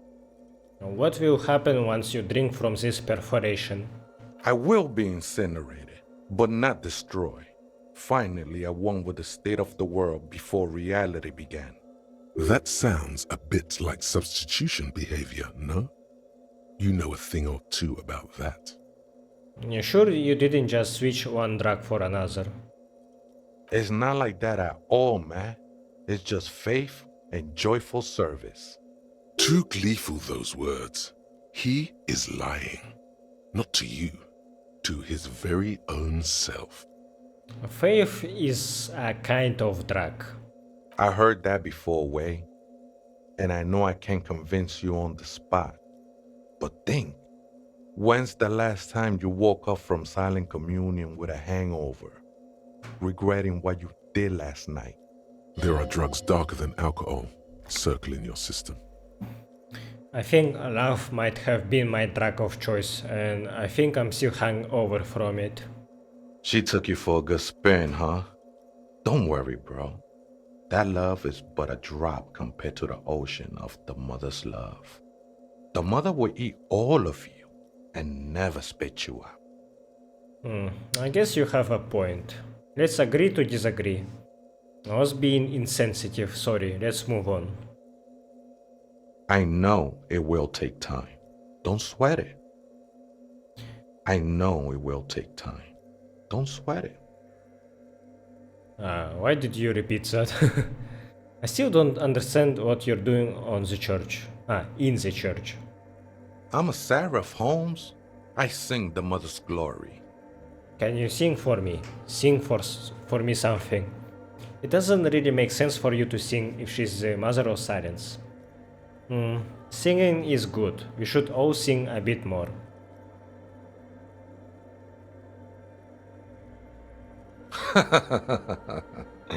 I don't mean literal singing, Holmes. This is the mother of silence we're talking about. It's the singing of a burning heart. You may be thinking, but fire crackles. No, Holmes. That's the material that's burning. The flames themselves are without sound. How did you even find this place, this church? Hard to say. I think I did some construction work here, back when I still had material worries. Up there, I realized what the true purpose of the church was. Been spending a lot of time here ever since.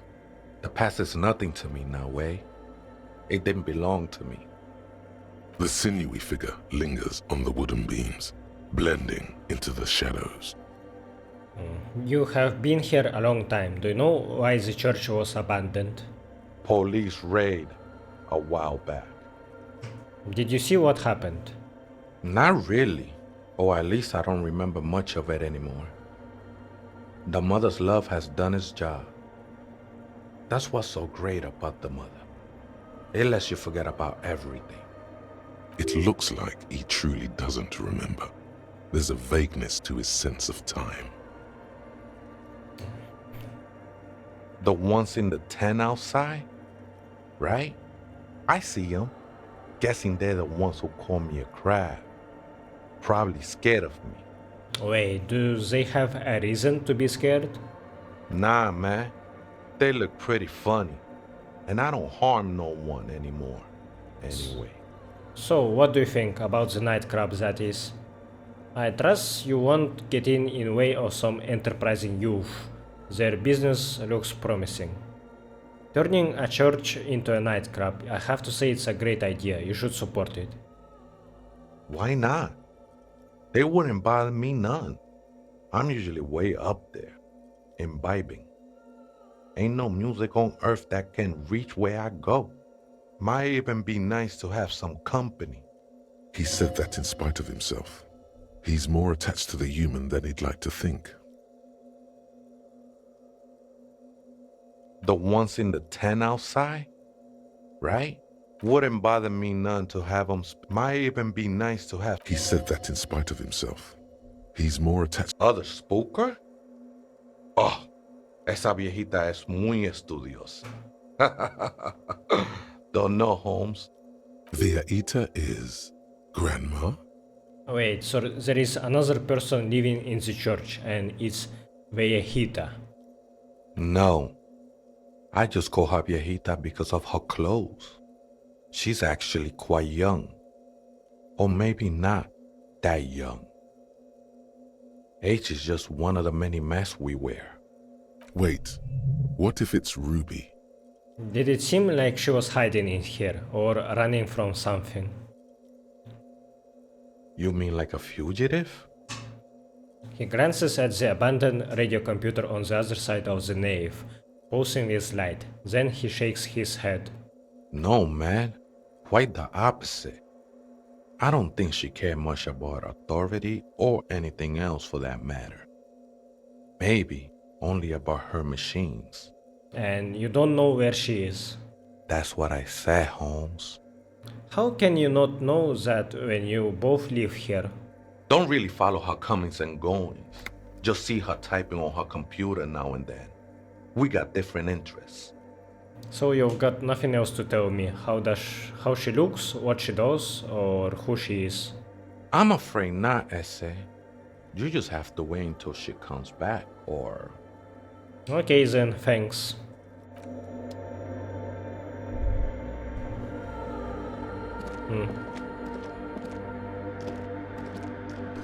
A cracked pane of grass, colorful. Frost has drawn flowers on the grass, obscuring the view.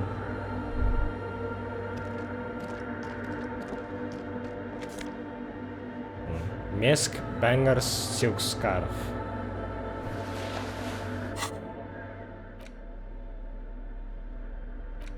This huge red scarf is still dusty from lying in the church.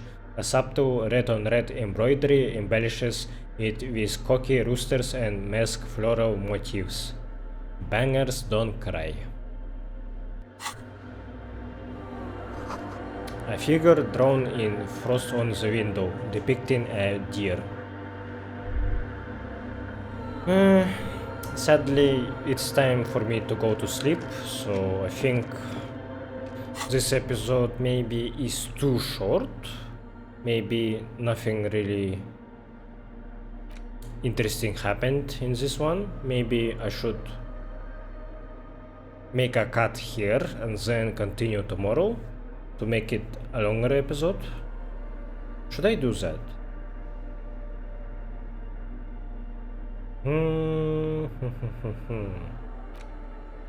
Should I do that?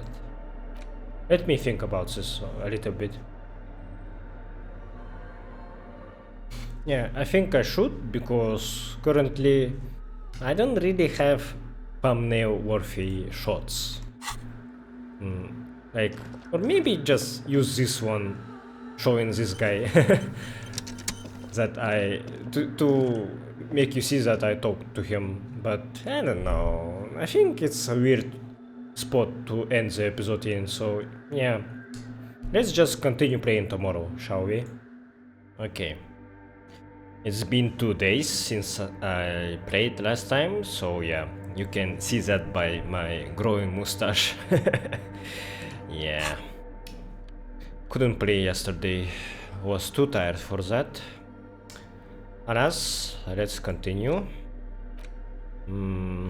Oh yeah, I was searching in this church, right? And I was recommended to not sprint, so I will not do that. A spider has spun its web around this wood-carved pillar.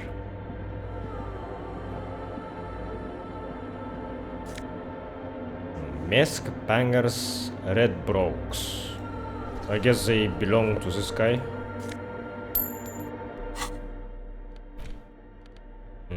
+1 empathy in someone else's shoes. Okay, that is clever.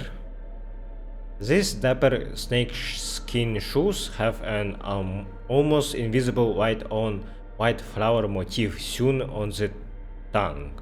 The toe caps are still dusty from lying in the church. +1 empathy. Not bad. Not bad. How they look? Ooh, oh right. Very nice actually. But I do think I need more perception.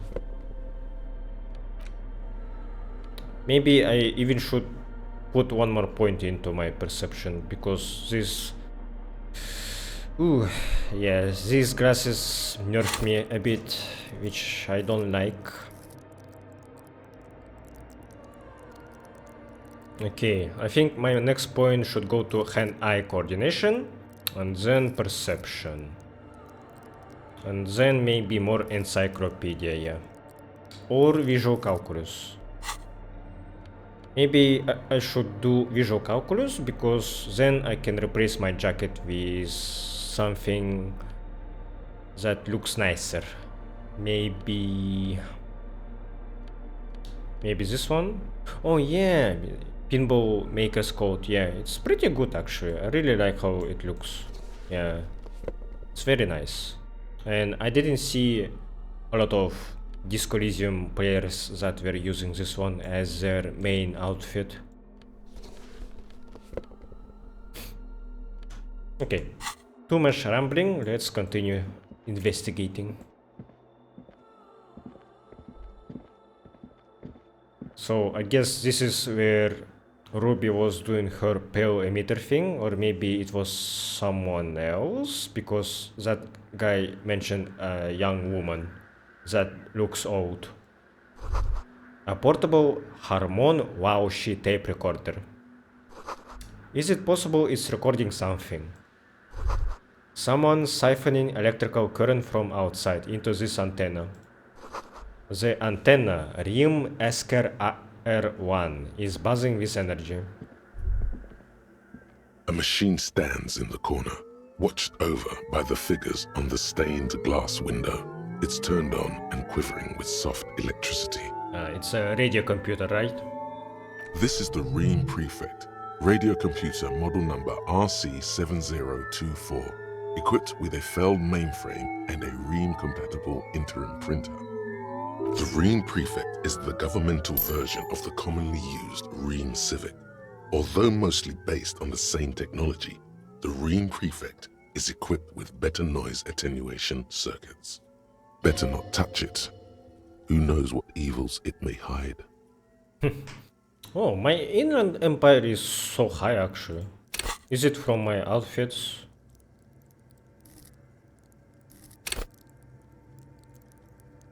Wow. I have it? What? Ah, yeah, okay, yeah, I get it. Because at base it's always 6, right? So in total it's 10. Step behind the machine. As you step closer, you notice fluorescent play and print buttons on the keyboard. A hatch connected to the central compartment is wide open. Look inside the compartment. Behind the hatch sits a cube-like crisscross of filaments, smoldering in the dark like fireflies. Silver tape on the side says, in black marker, log, February to March. Another filament memory. Press play to talk with the repeater. Play. The speaker comes to life. Static seeps through the machine's planar magnetic driver. An old lady greets you.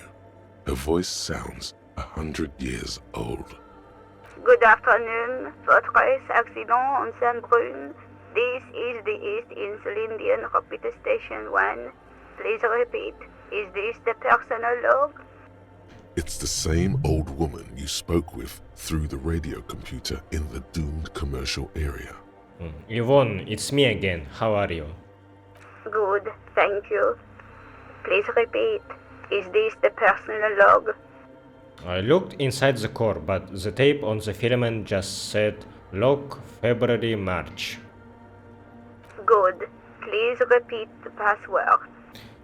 I don't know the password. Received. I will register this login attempt.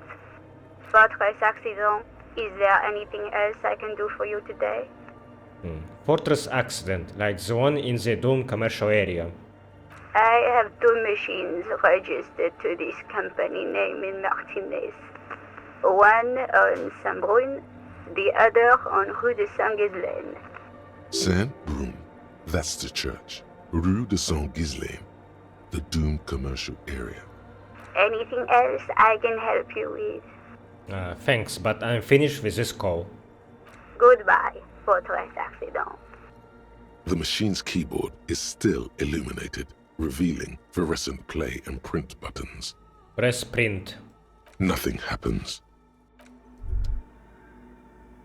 Okay. Another password that I need to find. 2 decks of reel-to-reel tape spinning on empty.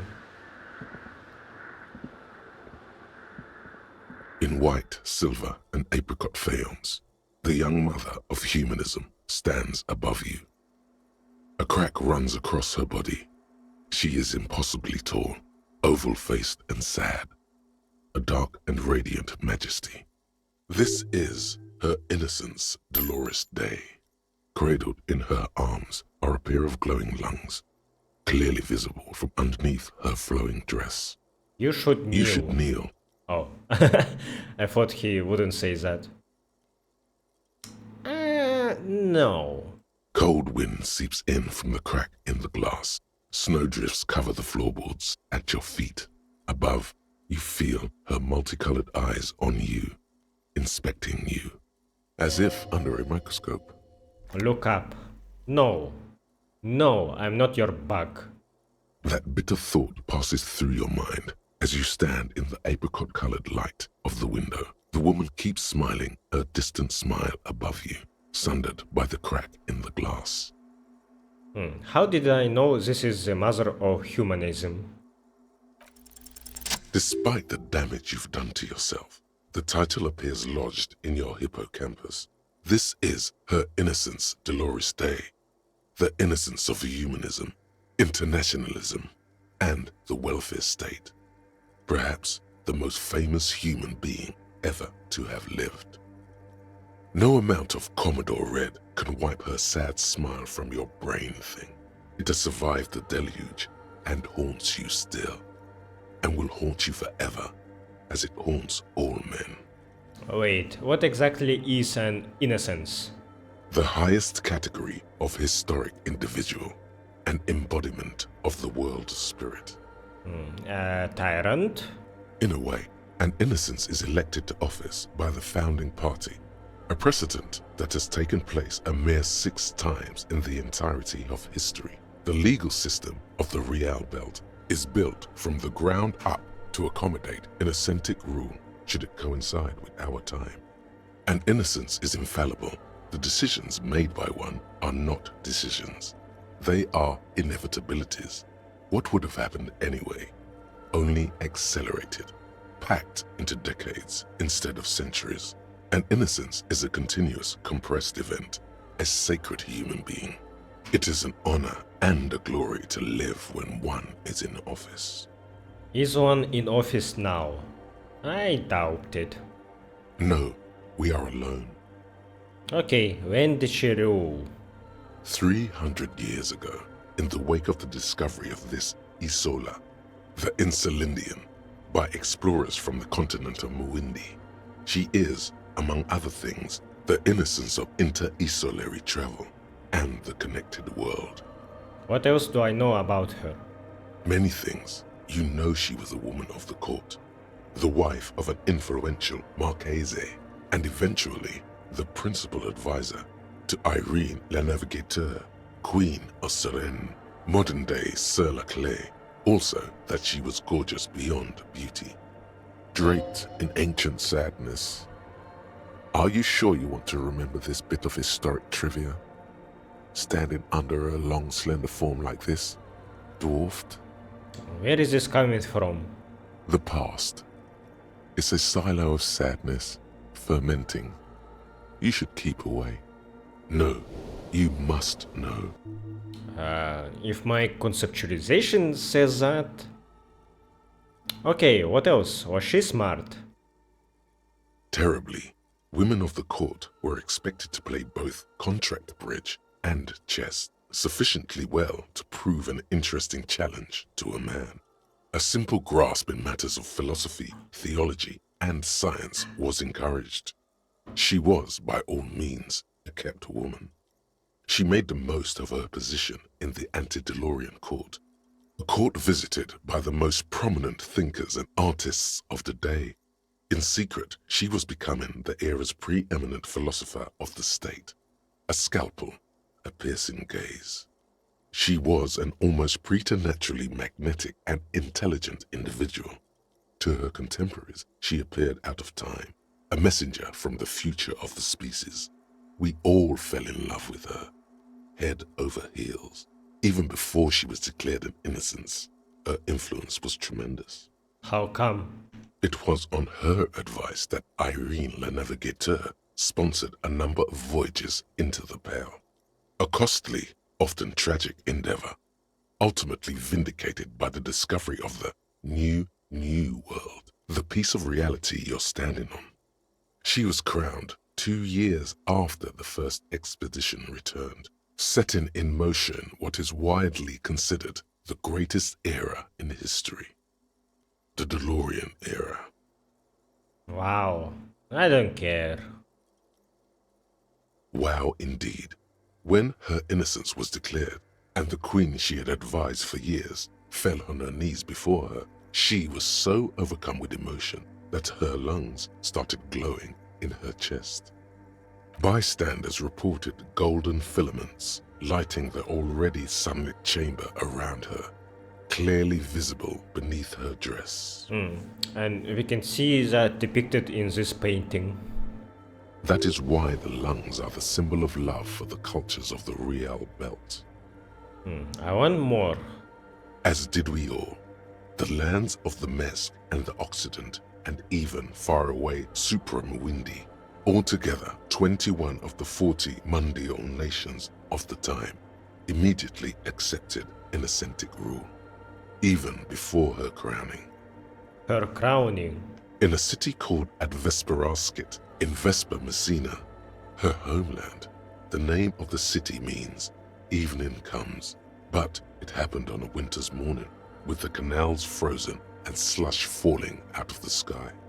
She was dressed in a white and pearl dress on an emptied-out plaza with the crowd far away. Already, her Theriers, the secret servicemen of the Innocents, were worried about an assassination attempt. She must have been beautiful. I don't care how she looked. I don't care. It doesn't hurt me. This sounds like Harry is saying this in self-denial.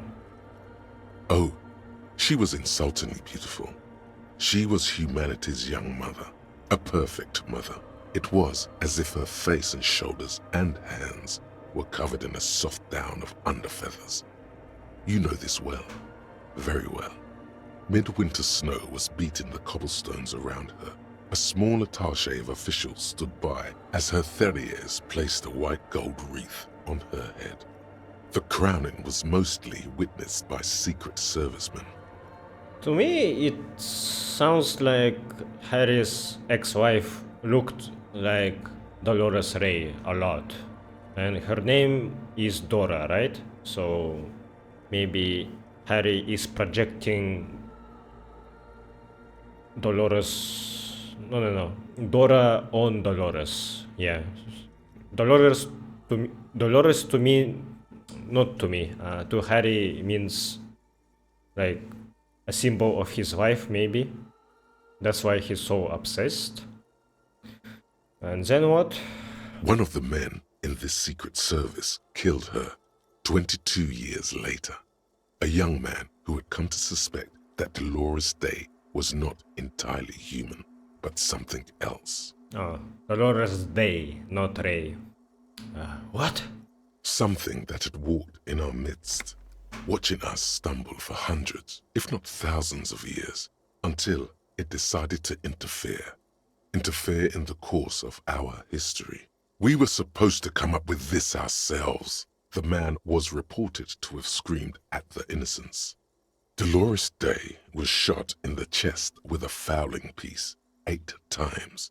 The man, thought to be insane, said he once touched her and her body had been unnaturally warm, like a furnace, and that sometimes, while on duty, he observed her forgetting to breathe for over 10 minutes. This inhuman quality was witnessed by many others as well, glowing lungs and all. It is commonly attributed to mass hysteria and religious psychology. Yeah, I think it's just people glorifying her beauty, intelligence, just over exemplifying her features that were good, and now there is entire myth around her that is over exaggerated over these 300 years. Was there something terrifying about her?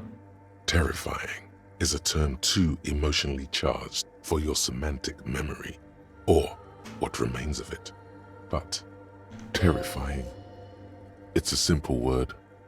She was bad for humanity, and you shouldn't have started thinking about her.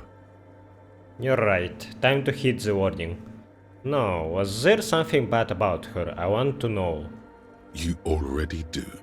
Although she is often considered to be the greatest human being to ever live, there was something ominous about Dolores Day, constantly surrounded by her Theriers. She was the most socially secluded and least self-aware of all the Innocences. Some modern thinkers would consider her a war criminal for the campaigns she waged against the Mesk state. And then there were the resettlement programs. What happened? The Mesk state tried to detach itself from Innocentic rule. Parts of the world were experiencing whiplash from accelerating into secularism. Her mandatory education programs and mass resettlement of upstream Marguerite were problematic as well. Dissenters were suppressed by a military force she called the Army of Humanity, suggesting those who fight against it are not part of humanity. No, okay, that's not good. She adored chess, yes, but also military war games. Dolores Day often holds a tiny tin soldier between her index finger and thumb in icons such as this. She was also blonde, the blondest woman you have ever seen, with green eyes the color of the Pacentic, mare interregnum.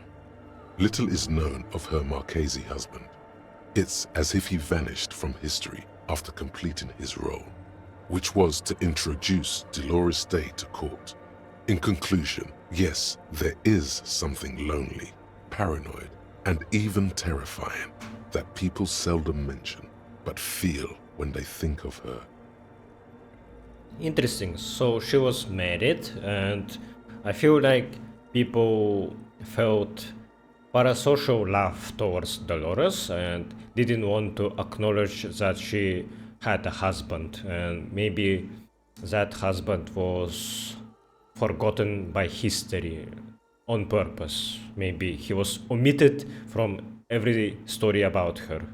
So eventually his role started to seem much smaller than it actually was. This subtle terror is part of her iconography. To hell with this. But she was not hell. She is the opposite of that. The wind of paradise, stripping away the covers from the hearts of men. There you stand, below her once more, with your hands on your side, momentarily at a loss as what to do with yourself. Reconstruct the cracked glass. A jigsaw of broken shards falls into place in front of you, a ghostly reconstruction of the stained glass window. Before it was shattered, there was an older woman beneath the younger one, and a text, a light motif below them both. What shattered this mosaic? Unknown. A motor carriage? A gunshot? Someone falling into it? Or maybe just hooligans looking for something to break? Who is this older woman? The escutcheon on her throne says, Irene the Navigator. She is depicted as an older woman wearing thick-rimmed eyeglasses, holding a golden Reichsapfel in one hand and a scepter in the other. This is the queen her innocence day advised. Above, she herself is whole. I wanted to say that her crown reminds me of Volition, but maybe not really. Small figures of wise men, common men, worshippers walk up the stairs to stand at her feet. Secret servicemen, farriers, stand in a row guarding her. It must have taken years to produce this work in all its dizzying detail. The motto, what does it say? Below both women, in luminous black letters, Après la vie, mort. Après la mort, la vie de nouveau. And then along the left side, Après le monde, la gré. Après le gré, le monde de nouveau. After life, death. After death, life again. After the world, the pale. After the pale, the world again. This is the great leitmotif of humanism, a summary of the effect of the discovery of this Isola, the Insulindian, on human thinking. A tremendous sea change akin to finding life after death. So, Insulindian Isola was discovered in the Sea of Pale, and before this discovery, I wonder how this Isola was. Maybe it was already habitated by people, and then people of Dolores they came here and then colonized it. What happened? Could these words be the password that unlocks the filament memory?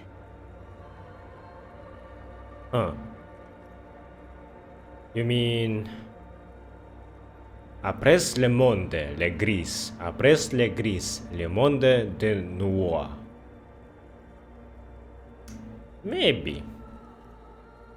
The mother of humanism towers above you, a wax painting on a cracked pane of glass. Nothing has changed in her expression. Huh. I thought I would go inside of it, but I guess not. There is just no coming out from this hole. So, what mostly was shattered is her servicemen, like secret service guys, the farriers, and half of her advisor, Irene. Dolores herself, she is untouched, mostly. The machine's keyboard, the speaker comes to life. Static seeps through the machine's planar. Good afternoon. Votre is good. Please repeat the password. Oh. This password is for a different radio computer in DCA? No.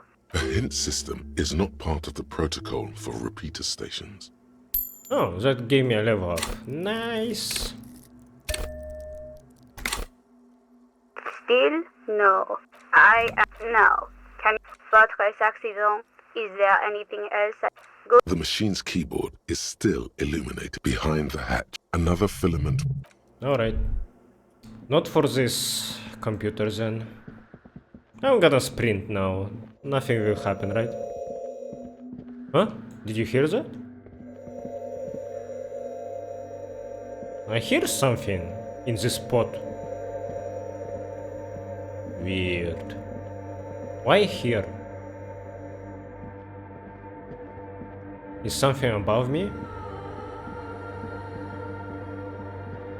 But this place was nice to investigate. The music is very nice. What? It reminds me of something, but I can't really put my finger into it. What game would have similar music?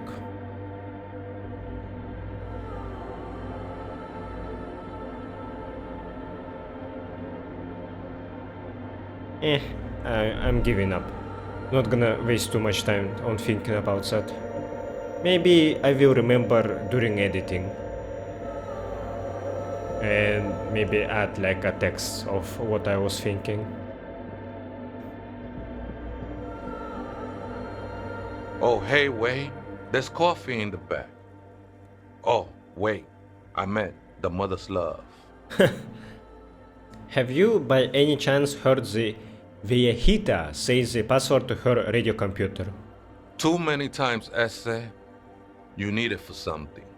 Surveys are a good way to fish for personal information, especially in the name of public safety. Drama is being a slithering snake. Just tell me what is the password, step closer. Yes, it's for a first-degree murder investigation in Martinez. Honestly, I just want to break into a radio computer, see what is on it. I'm doing a survey of passwords and passcodes, identifying regional trends, in the interest of public safety, of course. That doesn't sound very plausible. Don't sweat it, vato. The password is afterlife death. What you think of that? Makes me almost pity la niñita pequeña when I hear it. Afterlife death. It just makes me think about natural circle I think of we're life. done here, Acele. Oh. I guess he backed up to his roof spot, so he can't say anything more to me right now, so he just dipped.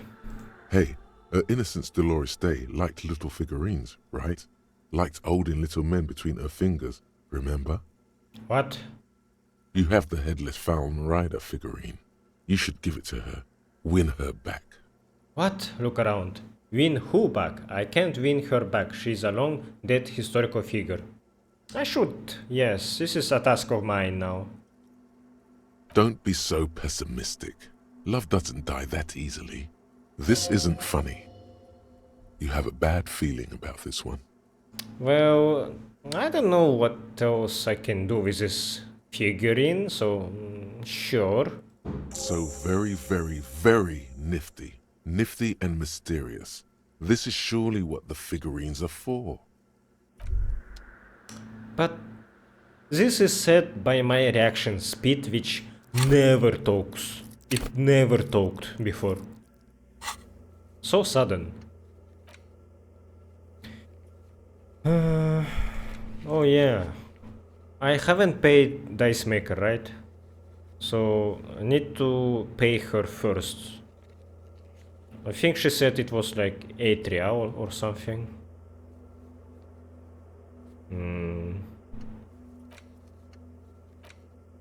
Dolores Day was fond of figurines. She deserves more. You should offer her any and all you have one day, if you meet her in person.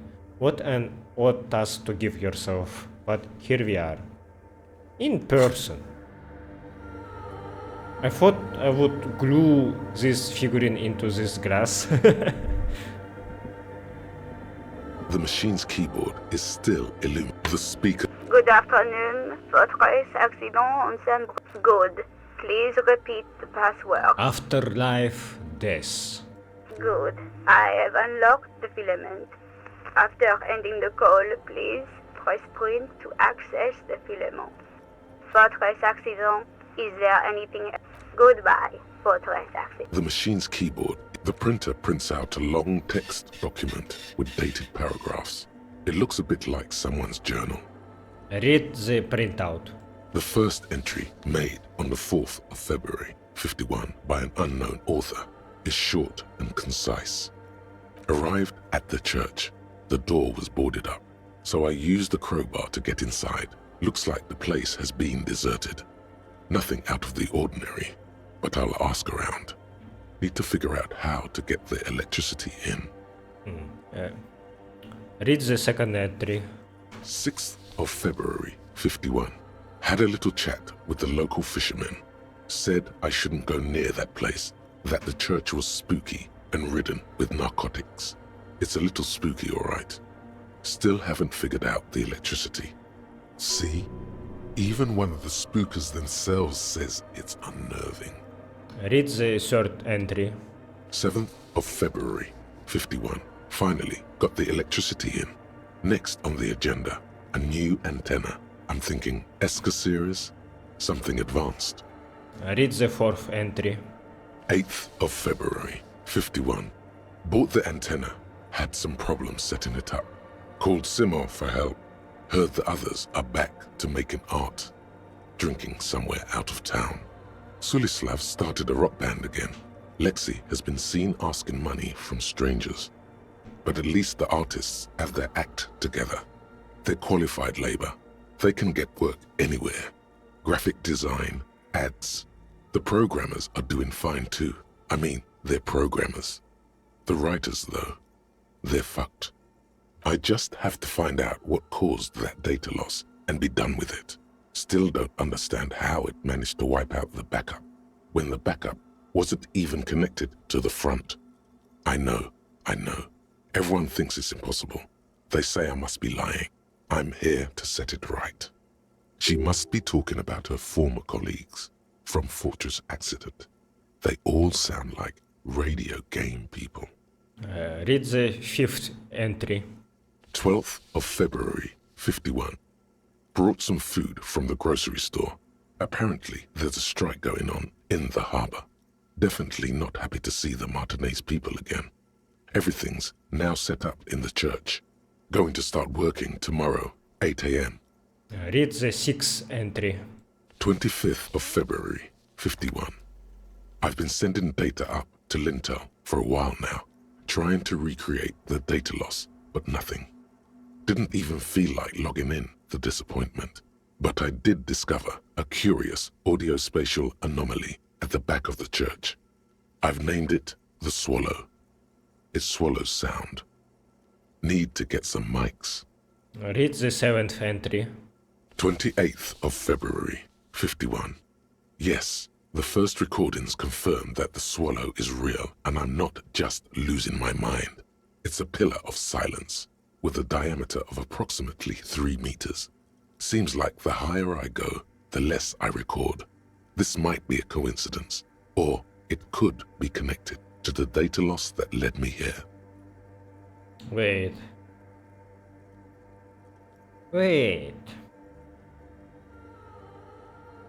Okay, theory. Maybe the thing that I'm hearing at the back of the church, could it be pale? Because if pale emitter exists, then maybe, well, okay.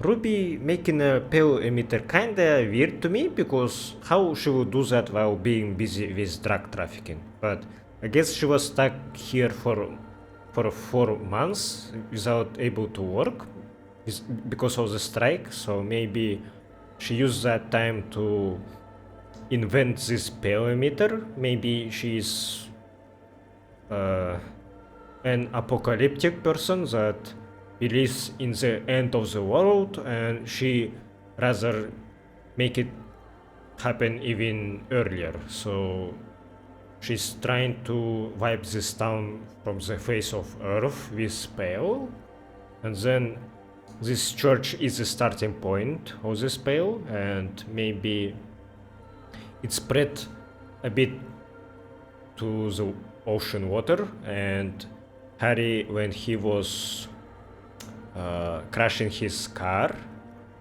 he probably was underwater for some time, and maybe that liquid pale, let's say, it probably doesn't become liquid, right? So it probably just exists in water as its main form, and maybe that pale wiped his memories out, or maybe not completely, but it really messed with his head that already was messed up by alcohol.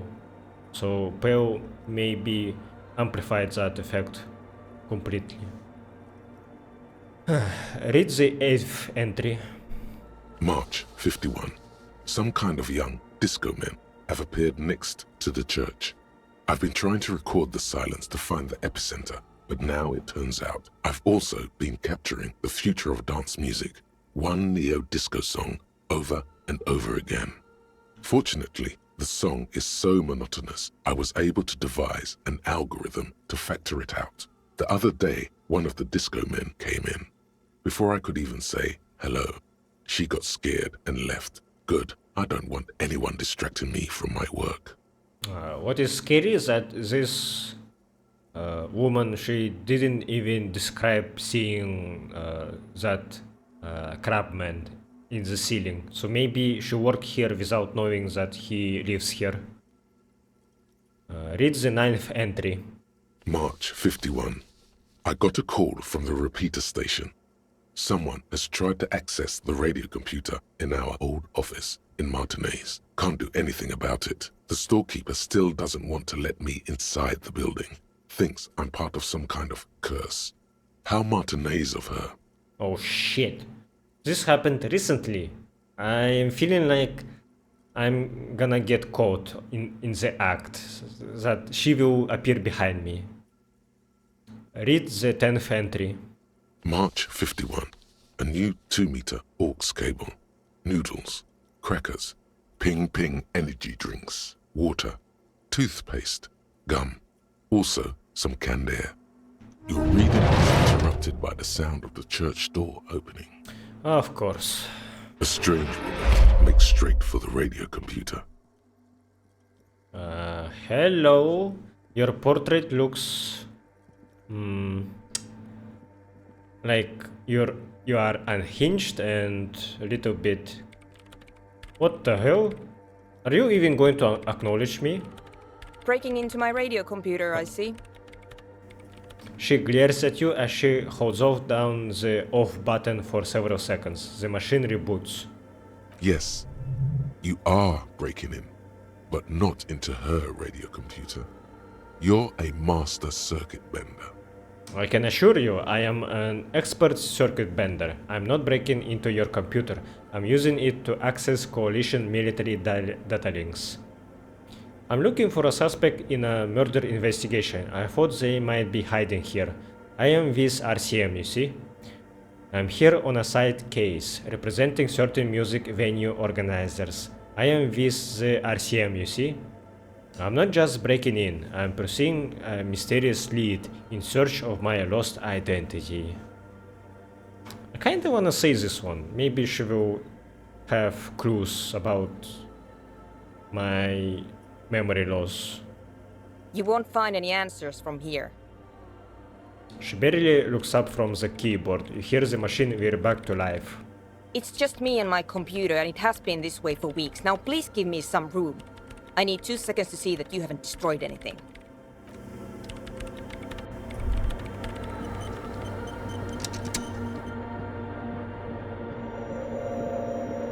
Yeah, definitely can hear something here. Maybe these things are amplifying the sound of Pale?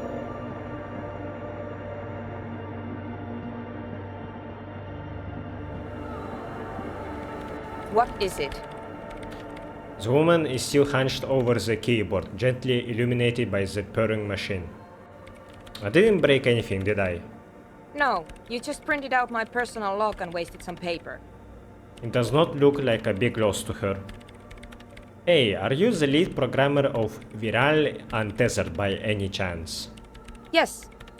Or no. Not anymore. That project is dead. She doesn't seem surprised to be recognized. Rather sad. Something passes over her face before she straightens her back.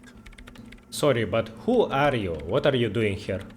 I am Soona Kilde, the former lead programmer of Fortress Accident and RSA radios. I have over 16 years of programming experience, and I'm proficient in both Vox and Orbis languages. If you're not here to hire me, I don't really know how I can help you. She turns back to the terminal. Did she say over 16 years of experience? She must have started programming when she was still a teenager. Have you seen the Crab Man? No. But you know he's around. Yes. He's seen you. He must have seen you. It sounds like you're not worried about him at all. No, you're right. I'm not. Her voice trails off as she bends over to tinker with the machine's printer. Have you seen anyone suspicious, say a woman named Ruby? What? No, no one's suspicious around here. She has not seen her, sire. 'Tis true. Why are there so many machines in this place? I brought them here. These are my machines. Please don't touch anything. Why do you need an antenna? I use the AR1 as my RAIM prefix processing unit. RIM Prefect, that's your radio computer, right? Mm-hmm.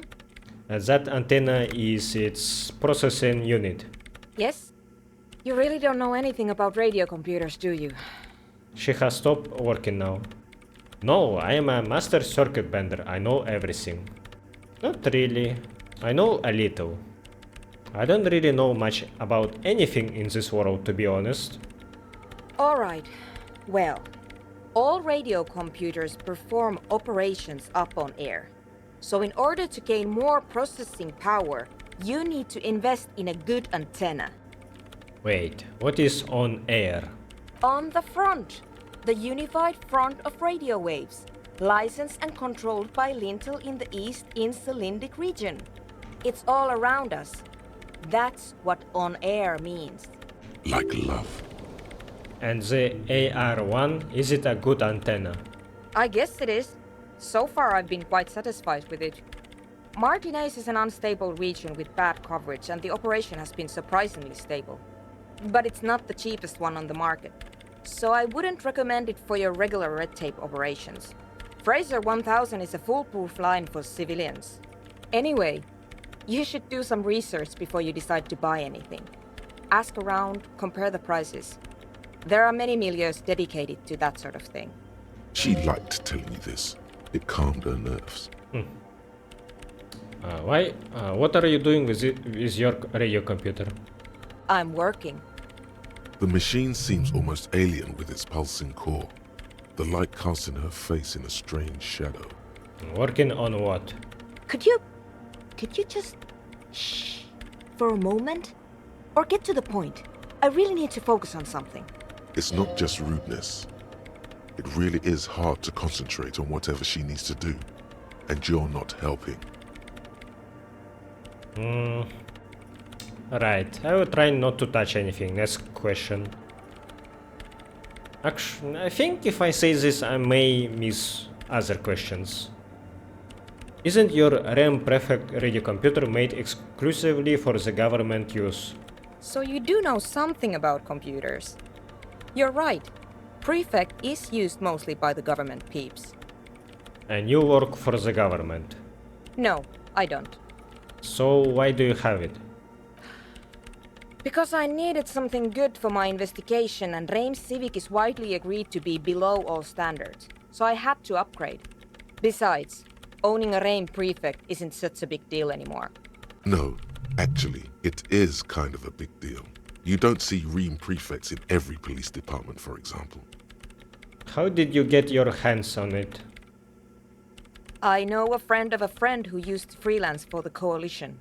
I was actually aiming for the military-grade Reim Rational series, but couldn't find one. Prefect is mainly based on the same technology as Reims Civic, so it's kind of a rip-off. But it does have better compatibility with newer antenna models, so I won't complain. What about those bowls of water over there? They are connected to my Reim Prefect. Whatever you do, just please don't move them, okay? Thanks. Short and terse. There you have it. Whatever she's using them for, they're hers. Great.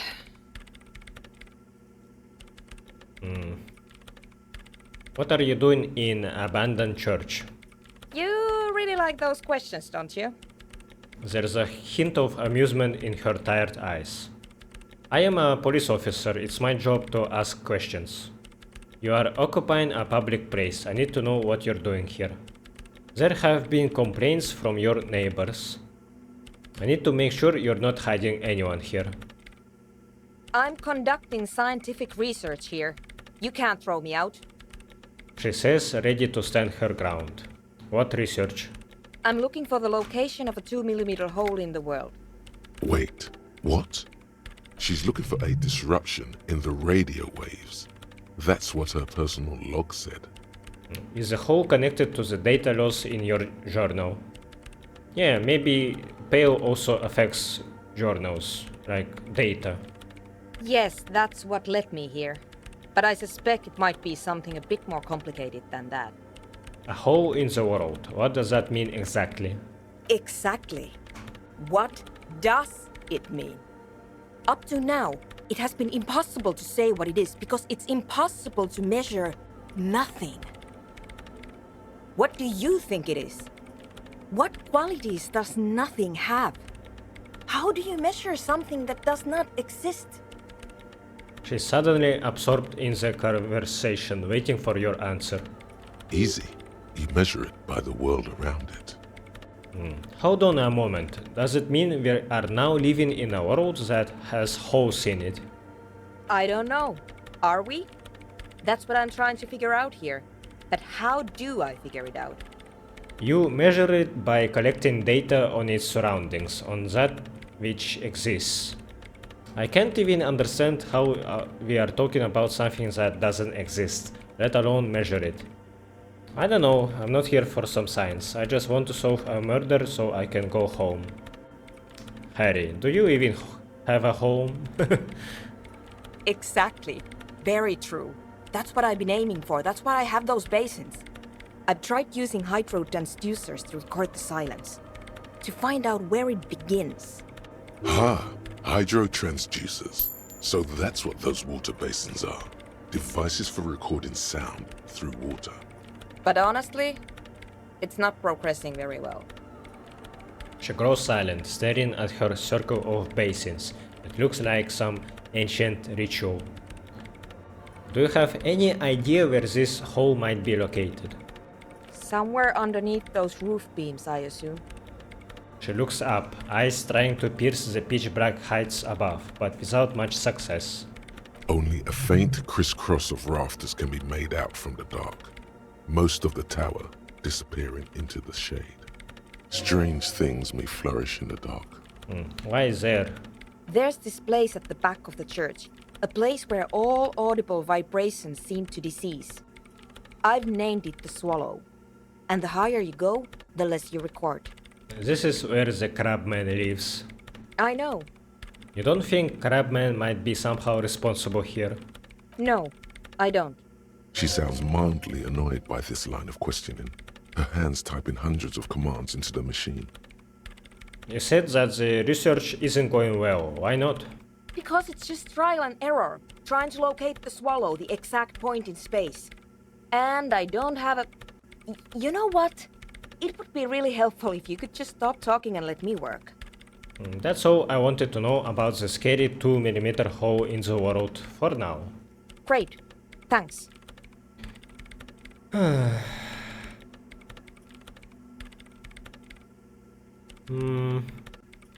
Okay, I will let you work in peace now.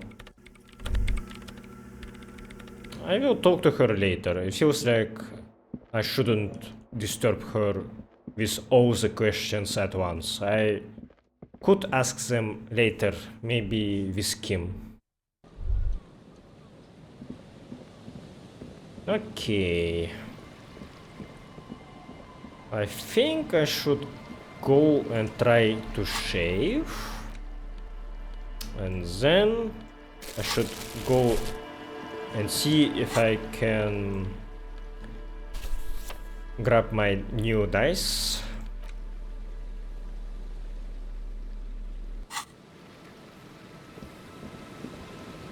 I should report to Evrart actually that I mailed his things. That I still need to mail, I haven't done that.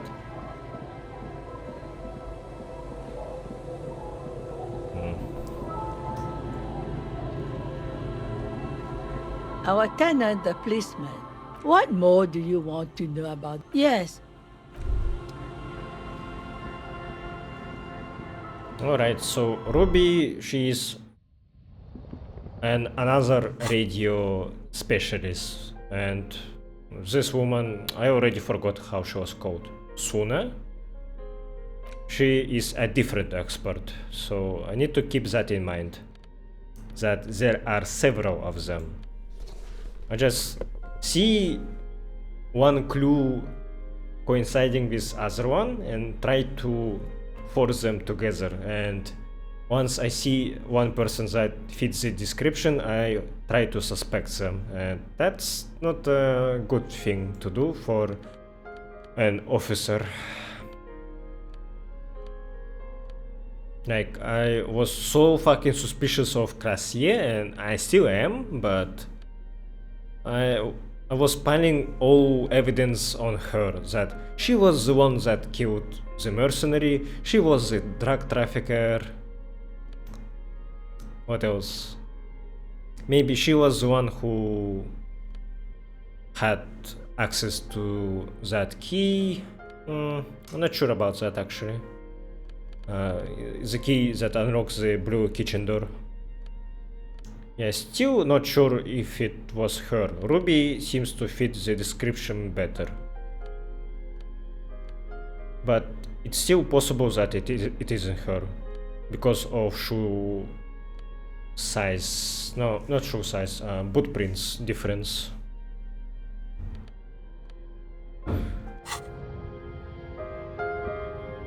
An old mirror hangs on the wall. You see the reflection of your... On the table, you see a bowl of water, 42. a rasa, and next to it, a small hand mirror. Like an artist with a brush or a master swordsman, you use the small mirror and the straight razor with some soap to remove all that unkempt hair from below the nose line. Damn, I barely succeeded this one. The sharp blade chafes against your skin, producing a scratching sound. The surface underneath the beard feels tender, the air brushing against it chilly. Oh, My portrait changed. He's already shaven. I thought I would have an option of how to do it. Like maybe not shave completely clean, but make your beard little bit, not beard, mustache, a bit cleaner, not cleaner, more neat. I don't know. Feel your clean shaven cheeks. They feel so smooth, surprisingly so. A feeling of freshness overcomes you, as if you just came from a cold bath. Was shaving the right call? The water reflects back a vague image of your clean-shaven face. Despite the bulbous nose, unkempt hair, and persistent swelling, you look a little younger, maybe. Kim will be shocked when he sees me next time.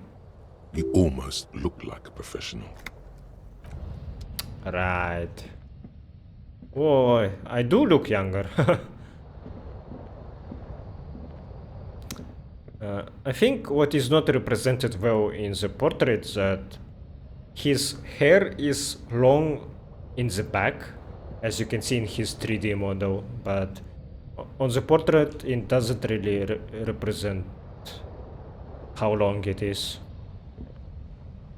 Alright, maybe next time I can do the expression. An old mirror hangs on the wall. Oh, you see your reflection. It's unlocked now. The expression fixed to your clean-shaven face. You're still not accustomed to it. Huh. But it's so hard to do. Electrochemistry, huh? Well, I do have a lot of clothes for it, I think. Okay, that's as good as it can be. An old mirror hangs on the wall. You see your reflection in it. The expression. It's like something snaps in you. A nerve ending. A thought. A sadness. Your face in the mirror is suddenly clean of the layer that had distorted it for God knows how long. I'm getting lucky with my rows. I wrote exact amount of numbers I needed. Just like that, it's over. The running gag that your life had become. A sad old man looks back at you. Damn. Well, we did know that his expression was an expression of pain. Harry is not smiling anymore. Kim will return for his duty, see me and be like, what the fuck happened to you, Harry, when I was gone? In one day. Shit. Okay, let's return my clothes. I made a bathroom break, and when I was doing that, I opened the door and fucking slammed my face into it, and I think my glasses are crooked now. Fuck me. I guess I have to leave them for repairs tomorrow, or I don't know. But that made my mood so fucking worse than it was. Fucking hell. This sucks.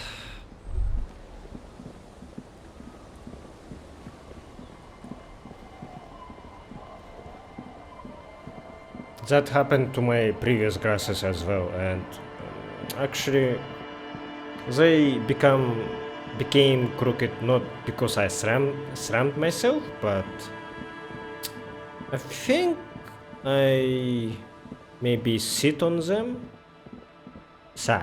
Maybe I sat on them. I don't remember what happened.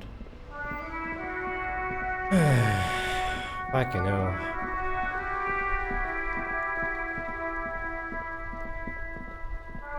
The dented yellow mailbox greets you with its graffito and bullet holes in the front. I knew I'd get to use this mailbox for something. Other than developing a personal relationship? Looks like you were right. Drop the white envelope into the mailbox. You drop the white envelope in the darkness. It lands with a soft thud on what sounds like a couple of letters. About a week's worth of mail as collected in there. They'll empty this very soon.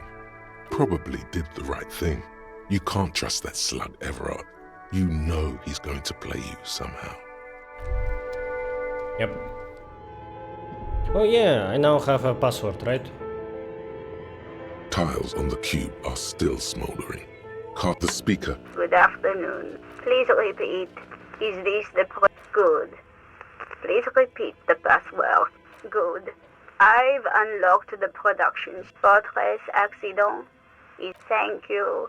Tiles on the cube are still smoldering. With a quiet determination, the printer starts printing.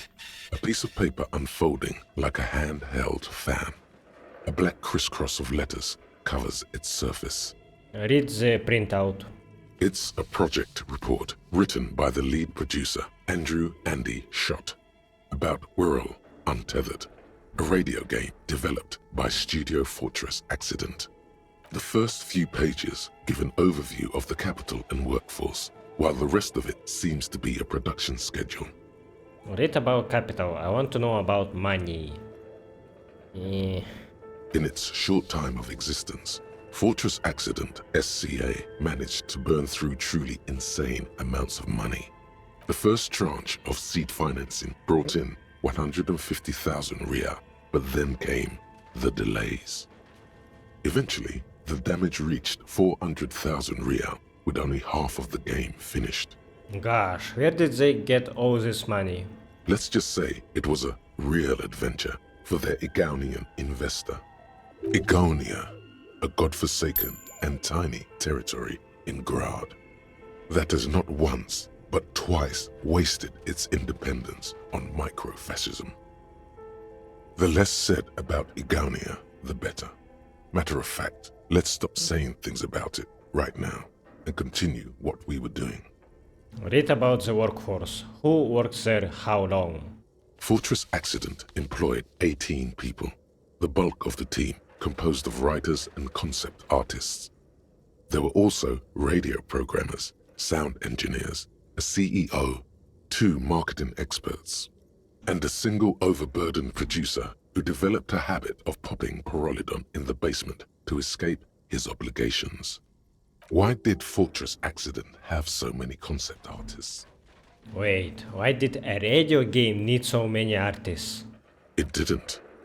It didn't need so many concept artists. No, definitely not. A few more producers could have come in handy though, especially when dealing with writers, some of whom routinely skipped work because of mental health issues and extremely unprofessional sleep schedules.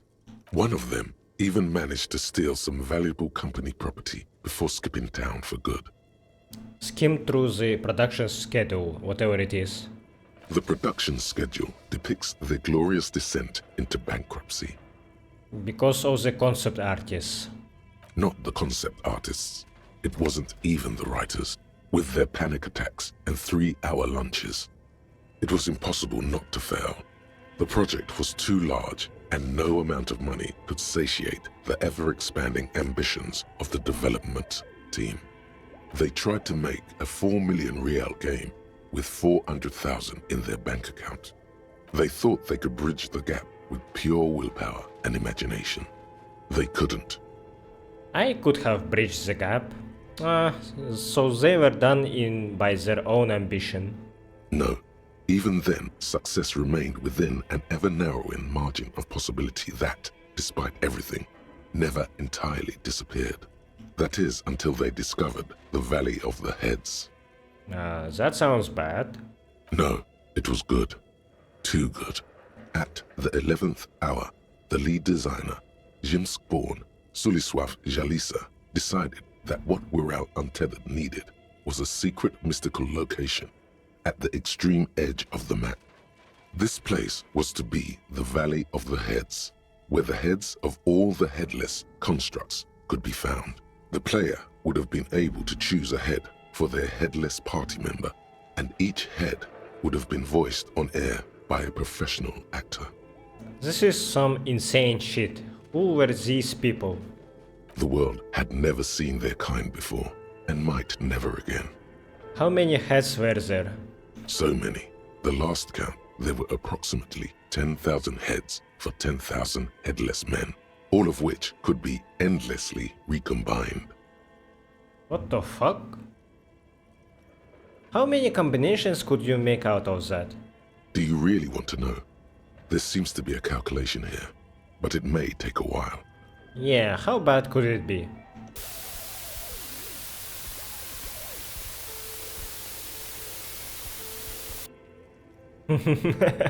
Holy shit. Alright. I see. Oh. It just keeps going. What have I done?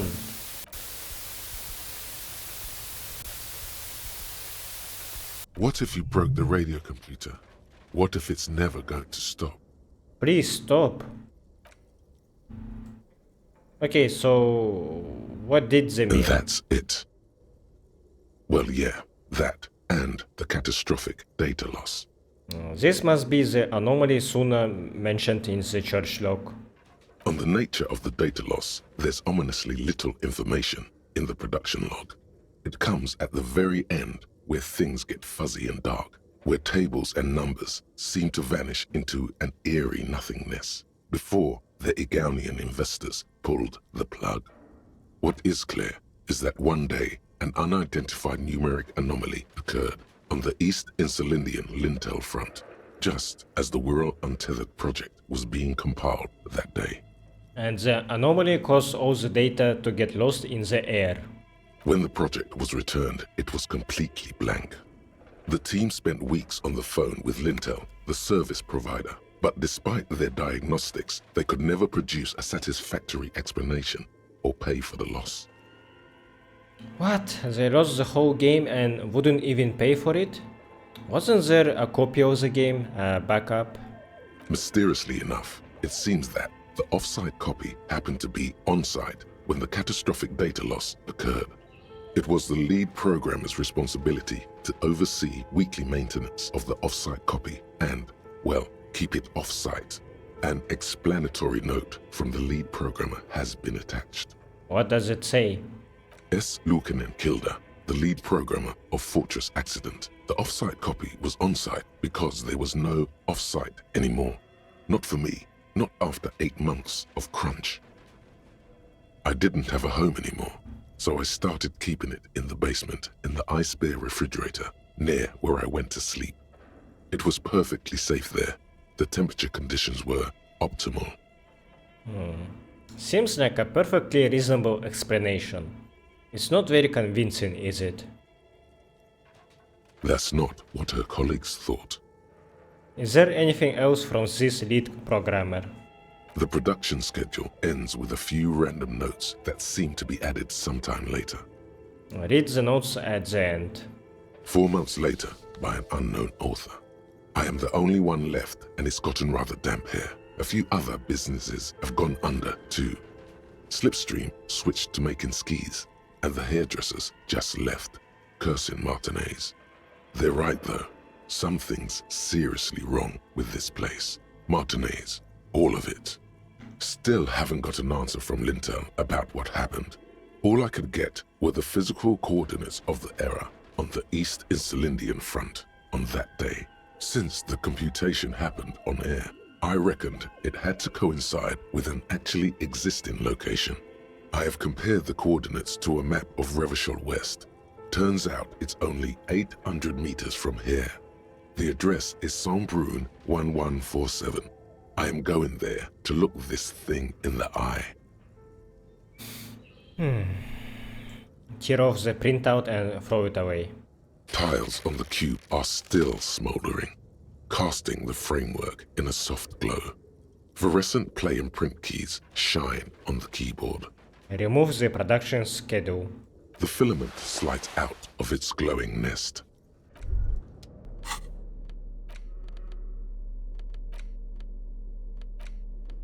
Okay, I guess I can set it for 50 real if I want to, but it probably will be useful for what was her name? Soona, I think.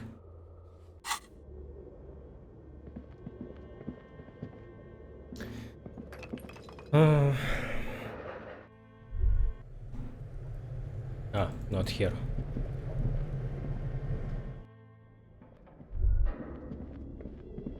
I think I heard that this Villard board game was actually based on Disco Elysium itself, so all the story is probably real for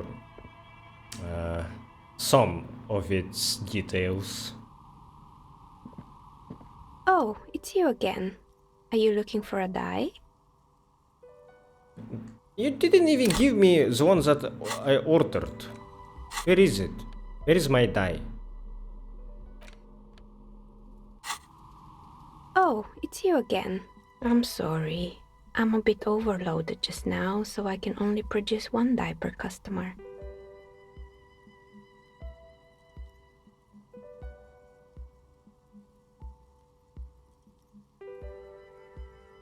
Maybe 8 hours still haven't passed since I ordered this die, so I guess I should check back later. It's kinda weird. I still haven't got my order. I think 8 hours actually did pass, but okay, whatever you say.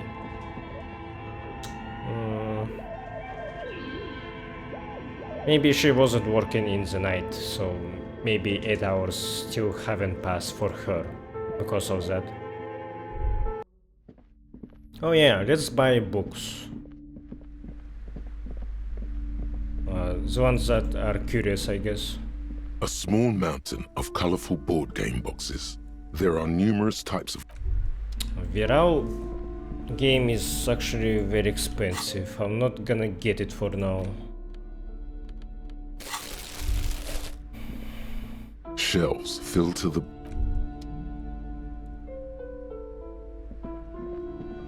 Shelves full of biographies of...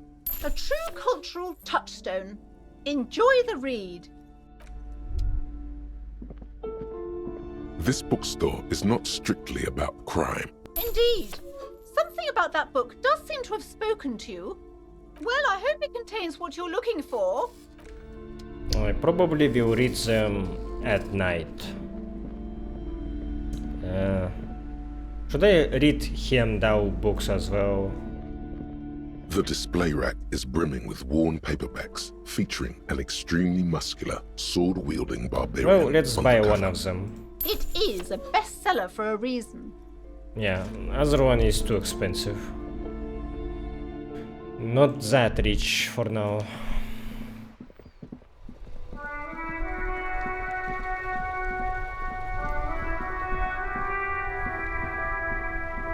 Make way for the...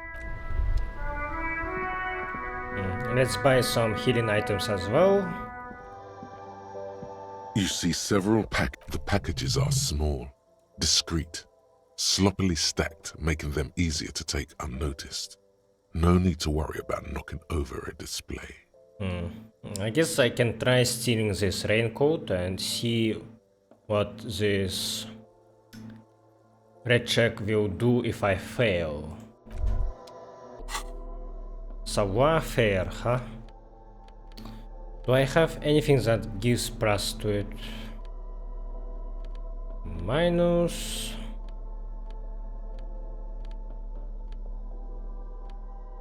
Minus...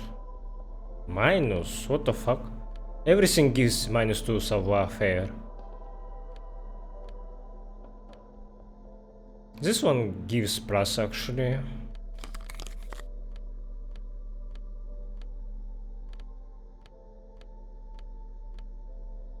And pants, okay.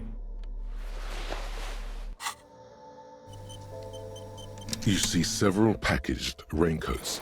The girl delves into the magazine, hair covering her face, vision obscured. She cannot see your hand move. Try to grab a package, any one of them. Slip it up your sleeve and... Oh no. I said don't let it fall out with a thump. What did you do? Did you? The girl stares at the package lying on the floor. It looks a little sad as it lies in the dusty floor. I mean, I didn't just see a middle-aged man try to steal a 4 Real raincoat, did I? No, you didn't. I didn't do it. I'm sorry, I'm such a mess lately.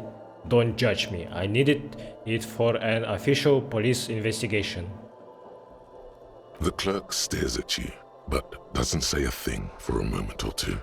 I mean, it doesn't even cost that much. Like, why would you want to fuck with Frit over something like this? She says, fuck with fritta, like it's a saying, or she's quoting someone. Maybe you could ask her about this later. Fucking with Frit is dangerous, you know. Just leave it there. I'll put it away later. Alright, that wasn't too bad, but my honor is probably got -1 because of that. Do I actually need this composure pants?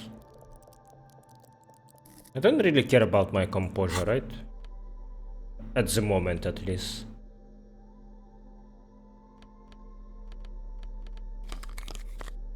Do I have better pants?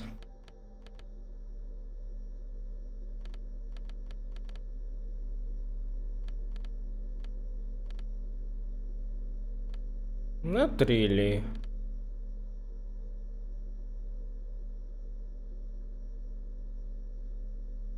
I guess I can maybe put this one.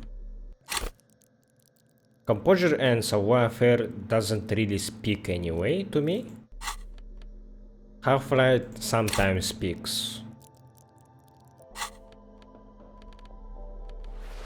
You can't really see my pants over my jacket anyway. I'd say now that we're getting so well acquainted, what's your name? I just found my name some time ago on the coast. Finally, the name is Tequila Sunset. Boyadero! You see his eyes turn teary with appreciation. He is extremely happy for you. Shake his hand. You receive a good, strong handshake in return. You said Boyadero. Tell me about them. A really cool guy. It feels like there's an entire history behind the word. But it doesn't really matter. You got it. You know what it means. Not knowingly. He takes a swig from his flask, then offers you some. Okay, let's not do that. Thanks, I will pass. I just go wild. And then we might go wild together, which sounds fun. But I guess I have a strike to watch. So, anything else you wanted to discuss, Boyadero? That was dangerous. He almost made me drink. My crooked glasses are bothering me. Fucking hell. The file cabinet stands a drawer slides. I hope that fixing them will not be expensive. The payphone. Don't really have that much money to do expensive repairs. Actually, let me see my honor. It didn't go down, really. You're back before the cargo container. Its drawer has not lessened since you were last here. If anything, it seems to have grown slightly. Hey there, sugar. The container door appears unmoved by your attempt at flattery. You're a fine piece of engineering, do you know that? Come on, don't shut me out. Let me in. It's just another day, another cop, and another container. The door does not respond to your advances. Is it possible that it seems somehow more closed than before? I don't see any minus modifiers for that.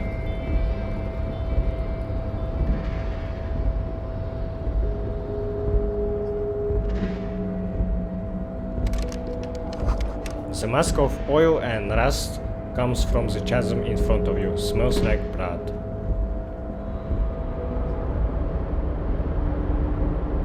Oh, hey, mister. I'm not gonna Oh, that one.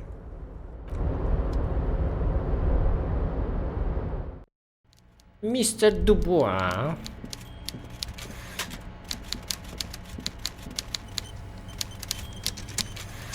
Mr. Dubois, every worker Member of the board. How can I help you today? Oh, did he do finger guns at me? Was he doing that before? I didn't notice that. It's done. I mailed the signatures you asked me to mail. The Golden Boy returns once more. Wonderful. Simply wonderful, Harry. Of course. I already knew this. He grabs his hands together like a child who's just been offered cotton candy. My friend, the mailman, confirms the letter is on its way. You've done a great thing today. You've given the children of Martinez a real future, Harry, and I feel I can finally trust you now. What should I upgrade? Oh yeah, I did lose something. Yeah, visual calculus. Let's bring it back. You're in my inner circle. We can talk about anything. The strike, the murder, your lost gun, nothing is off the table. Well done, sire. By guile and deceit, you're in. You don't know his full plan. Perhaps he expected trickery. Perhaps the signatures weren't important. The point is, do not think you're ahead of him. The signatures I got. I know you plan to force them out with the construction noise. Harry, by now you should know I would never do anything tricky like that. However, if the construction noise and limited street access makes some people consider moving, well, let's just say there'll be freshly renovated buildings near the roundabout where those poor people can finally enjoy a significant uptick in quality of life. I'm talking real affordable workers' palaces. So the village is doomed because I helped you. You were there, you saw the place, a wasteland. There's nothing left. But mark my words, Harry, we are going to reset it. He slams his fist on the table, causing some of the coffee to spill. Reset. I have big plans for Martinez, and they do not include humans living in those pig sheds on the coast. That land will be used for municipal buildings and commerce. What do you mean? Harry, imagine a youth centre supermarket church complex, employing hundreds, no, thousands of people. The coast will be lit up with enterprise and life. All those ruins out there turned into low-income housing. Harry, enough is enough. We're taking this district back. The war was 50 years ago, for God's sake. It's time to move on. Youth supermarket church complex. Do you really expect me to believe that? Low-income housing. If even part of this is true, then why not? And life. I knew you were a man of the people, Evrart. Yes, I do. I got the centre, I got room for a retail complex, and in 4 years, I'll get the church too. The wheels are already turning, Harry. The wheels of progress. This post-war limbo, I won't stand for it. There are kids practically playing with their own feces out there. It cannot go on. There is true indignation in his voice when he speaks about the state of things, and even a touch of pain. Wait, but will you erect a statue to yourself? I'm not a symbolist, Harry. I'm a realist. My statue will be Martinez rebuilt. 5-story building complexes, workers on welfare, and landowners in Azon hating me. That will be my statue. And yours. We're doing this together. You would look nice as a statue. Joyce was right when she said you were up to something. Sounds like you got this. You can rely on my vote. I can't really be neutral about this. Don't have an option to do that. Damn right I am, Harry. I'm gonna make the working man as rich as she is one day. That's my job. Just like yours is to keep the peace. A true flash of anger in him, as he thinks of her. Did you order the hangman killed? Order it? You know my men didn't kill him. They told you. It was a happy accident. You know how it is. No one takes the initiative. If I wanted him dead, I would have had to do it myself. And I'm too fat for that. Why are you so fat? Glad you asked. I've got type 2 diabetes because sugar and fat was all my mother had to give me and my brother Edgar when we were kids.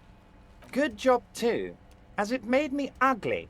And ugly people, Harry, are much better at politics. Oh, what do you gain from him being dead? Why, a war, of course. Yes, but what do you have to gain from our war? Victory, Harry. I have victory to gain. We are going to start a war with the Wild Pines group and win before they even realize there is a war.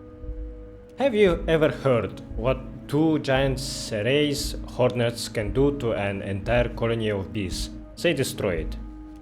They are trained military people. Aren't you afraid for your people? Harry, we outnumber them 1,500 to 1. And that's just Martinez.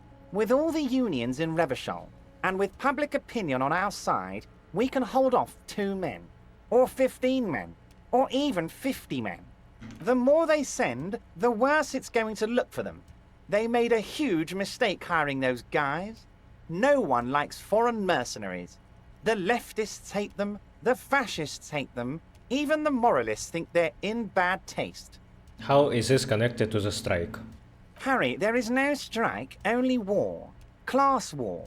Or, in business terms, a dawn raid. Or wait. Is that when you still pay them something? Because we won't do that. We're not going to give nothing. We're going to take Terminal B away from them. The roads, the gates, the containers, that big crane, even the damn coffee maker. We're going to take all of it for the people, and fuck Wild Pines. The word fuck rings like a gunshot from his mouth. He doesn't swear often. Is that why you haven't let Joyce in here? Yes. It's also why I let that midget Gaumont go. He's too nice. I can't put him through this. Plus, he knows how to get in here. That woman can't tell her tits from her arsehole. She has no chance. What? Why are you telling me your plans? Because we're friends, Harry. Besides, it doesn't matter now. You can go tell her if you want. It won't change the course of events. We have a significant head start. It's already happening. Who killed the hangman? No idea. Could have been his own mother for all I know. If you ever find the guy, give him a big fat kiss from Evrart Clare. Couldn't have done it without him. He really doesn't know.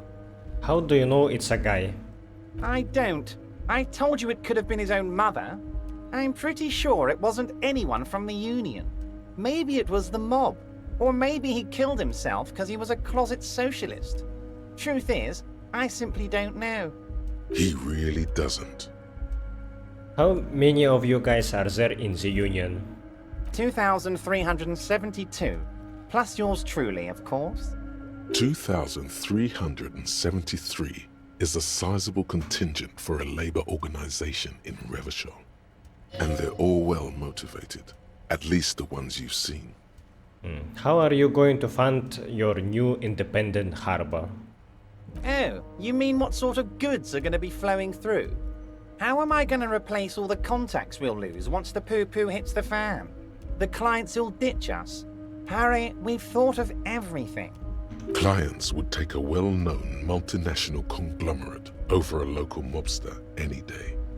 You can't possibly hope to continue like you have. Clients will leave en masse. Sure, some will go, but mark my words. The company will be unpleasantly surprised to see how many of them stay loyal to Martinez, and to the new competitive contracts we can offer. With renewed zeal sparked by communal ownership, the men will be shipping those containers double time. You'll be surprised to see how fast things go without parasites latching on. We'll have our hands free to pursue bold exotic new revenue streams. By both new revenues, you mean the drug trade. Drug trade? Now you're being stupid, Harry. There are perfectly legal, 100% ethical chemical factories on the Summer and Acele. All they do is produce components to keep the pharmaceutical industry running. That's people's health we're talking about. Old grannies, little babes, people with disabilities. That is just the top of the iceberg, though, isn't it? God, that sounds shady. Digging it, Evrart, I have to say, I'm digging this part. The company thinks transporting these chemicals in bulk looks bad, has bad optics, may be illegal in some countries. The Debarders Union, however, we're all about the large volume column. In bulk shipping, large volume column is a major buyer, a shark. We're gonna transport the living daylights out of those materials, Harry. So your sick kid can get his Benefed, and your wacky uncle doesn't have to come off risperidone. Benefed is a children's cold medicine, usually apricot flavored, and risperidone is used to treat severe psychosis. And the kids on the streets don't have to give up on speed and pyrrolidone. I'm an old-fashioned guy, Harry. I sometimes grab a beer with the boys, but I have no idea about the things you just mentioned. But if I were to supply ingredients for some sort of rainbow party, I would make sure the Union took a fantastic share. And I'd keep that stuff far away from Martinez. He's basically admitting to it. Is Ruby helping you secure this fantastic share? Drugs are a no-go for me, I will report this. I have to admit, that's a well put together plan and far removed from you. Interesting stuff, I just want to solve this murder, okay? Makes sense to regulate the drug trade like this, keeps it out of more dangerous hands.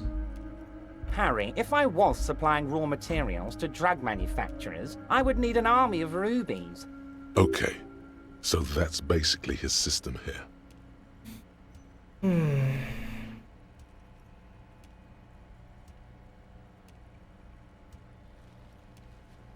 Yes, of course. And while you're doing that, please go ahead and also tell the Wild Pines. I want to hear them squeal from the indignity. Anyway, let's not focus on the sensationalism of the drug trade. This hypothetical drug trade is all anyone ever seems to be interested in. It would only be a small part of the harbor's turnover, just like the harbor is, but a small part of Martinez. It would still be illegal. Let's look at the big picture. Martinez as a whole. There are little girls out there with dreams of making music. Young mothers who want to start businesses. Models who want to walk catwalks and steel welders who want to weld steel. I'm gonna unite them all into one economic body. We're gonna incorporate this place to Kingdom Come. Everyone's gonna be in on the wealth, and everyone's gonna pull their weight. Let's keep focusing on the drug trade. He was almost admitting to it.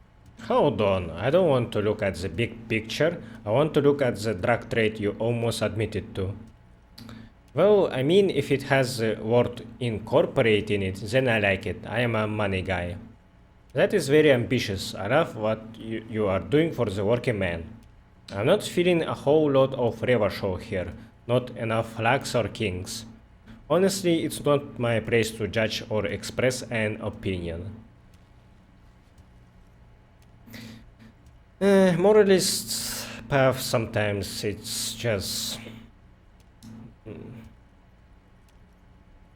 I am a moralist in this game, but in real life, nope, not at all. I like having a solid opinion on something, if I am knowledgeable enough in the topic, and moralist basically wants to keep everything as status quo without changing, and that means stagnation, and I don't think anything good will come out from it. Eventually something will break anyway, so I want to have risks for chance of progress. No, Harry, that's boring. All right, it's gone. The hypothetical raw materials trade is off the table. It's such a small and insignificant slice of revenue, I'm cutting it. Boys, Harry felt queasy about it. We're not doing it. Can we talk about my beautiful incorporated Martinez and its many-sided business ventures now? This bold new vision of incorporated socialism I'm offering?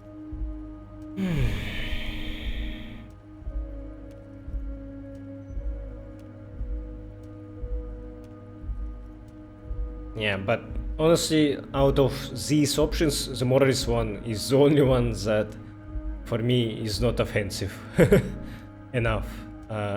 Others are, yeah, a bit offensive. Not what I would say at all.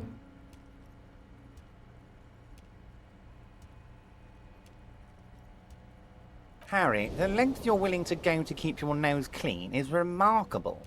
You will always have a warm bed in Mr. Clare's household, my friend, and a special place in the future of Martinez. Can I ask you about specific union members? We're way past specific union members now. This is the big time. We're talking about the future of Revachol here, Harry. You can bother Leonard with that. He loves to run his mouth on such matters. But I'm in big time mode, Harry. Can I get my gun now? You don't have it. Harry, I've got to be honest with you. Your gun was found 2 days ago. Withholding this information weighed heavily on me. But it had to be done. You bastard. Fine, where is it? An old woman has it, and let me tell you, Harry, word on the street is she's a character. So watch out. Wait. It's not Ruby that has it? Who is it then? What the fuck? Did my gun change hands? Maybe Ruby sold it to someone else? Is it Soona or Pale Driver? This must be the woman who bought the gun from Roy, the one he described as terrifying. So the gun is still with the woman who bought it from Roy. Yes, the same one. I see you've done your research. The pawn shop made the gun easy to track. Crazy stuff, Harry. Selling your gun like that? Wild. Anyway, the neighbors of this old woman contacted my men because they trust me and the Debardeurs Union. Apparently, she was waving it around at the entrance to her building. Waving the gun around doesn't sound good. None of this does. She was waving it around at people. As I said, she's a character. I didn't have time for details. It sounds like she's unstable, but don't worry. No one got hurt. It sounds like a very disturbed and desperate individual. We might be looking at someone with a medical history here. Watch out. I don't think this is Pale Driver. Who is this old woman? Unfortunately, I don't know anymore. You're gonna have to go in blind, Harry. But she's an old lady. How dangerous can she possibly be? Oh, and she calls herself the Pigs. There it is again. The pigs. Like Roy said, not good at all. Can you set up a meeting? I already have. Tonight, starting 10 o'clock, near the old fish market on the coast. The one on the boardwalk, a little past the fishing village. Be careful, Harry. I would never set you up for anything dangerous, but you did ask for this. Now, back to the fun stuff. She will be there from 2200 hours till 0200 hours. Great, Harry, great. I think we have truly built a bridge between Martinez and Jamrock today. We have united the RCM and the Debardeurs Union. Suddenly there is a sadness in his tone. This has been so great. I'm sorry we don't have more fun things to do together, but if you ever feel like bouncing something off me, my door is always open. Yeah, he did a finger gun to me.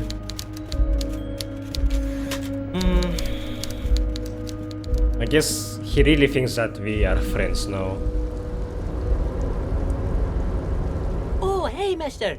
I'm not gonna bother you with a long greeting, just like we talked about before. I know you're probably a busy man being an important police officer and all, and personally, I think the more people keeping the peace, the better. Leo, you seem to know everyone around here. I want to ask about someone. Mr. Evrart doesn't really want me to talk to people about union guys. But who did you want to talk about? Tell me about this Edgar guy you keep mentioning.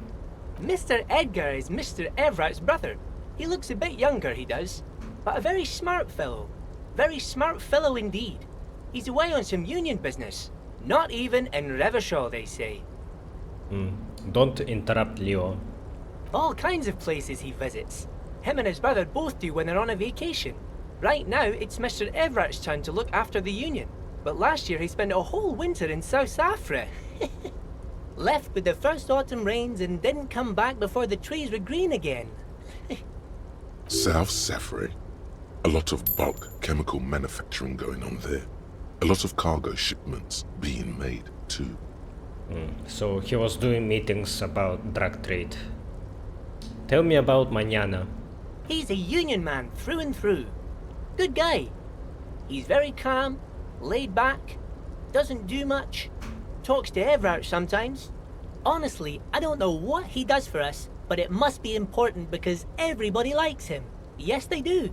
I think that's what he does. He makes everyone feel a little better.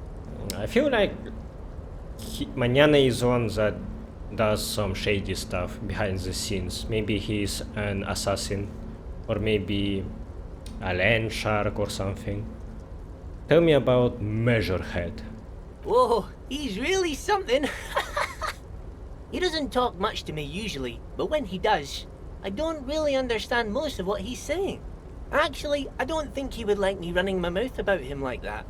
Once he said he's a dragon to this mob fellow who came picking a fight with some union men. I think he really believes Jean-Luc was a dragon because he ran right off. Another time he almost killed another guy, but I shouldn't talk about that. Tell me about Titus. Oh, Titus is a longshoreman through and through. He was born on a boat, they say. His veins are probably filled with salt water, I tell you. Nice friendly sort old Titus is. He's probably one of those rare specimens who are born when two drunk seamen stumble on top of each other on the deck amidst a storm so violent it flings whales around.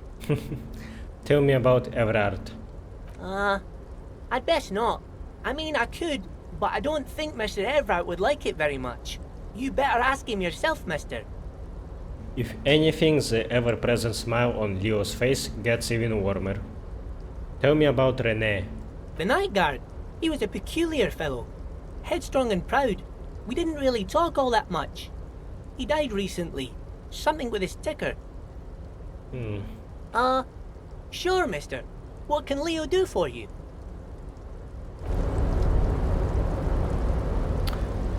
I guess I couldn't get my gun without Evrart's help anyway. That's a bit unfortunate, but I didn't really help him anyway. I think Gary, he scared himself. I didn't really do anything. And me being in his apartment actually made it easier for me to grab his armor, so that was worth it. And second task, I didn't help him at all. Your race descent has temporarily halted. I made it even harder for him, but he will still achieve his goals without me, I feel like. Wiretapping, telescopic batons, futuristic circuit bending to infiltrate harbor machinery. Maybe you could even knock that Kowalczyk crane over using some remote controls. His voice line was completely wrong. Hola, Tequila Sunset, Grand Boyadera. Oh yeah, I forgot to sell my tear. Haven't done that in a while, but I don't think I found a lot of them. The tear machine, your bottles clunk into... Yeah, I had only 3 of them.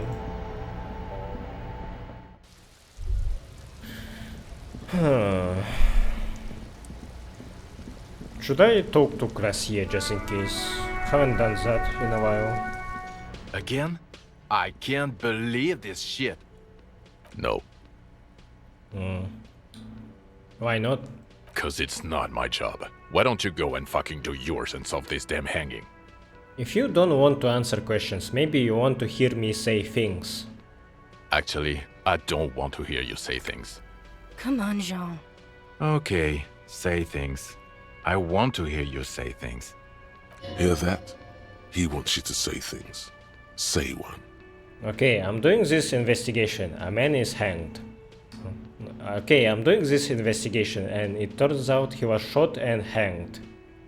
Okay, this person who was shot and then made to look like he was hanged, he might have been shot by the people who hanged him. Okay, the person who was shot and hanged. He may have been shot by the person who made it look like he was hanged.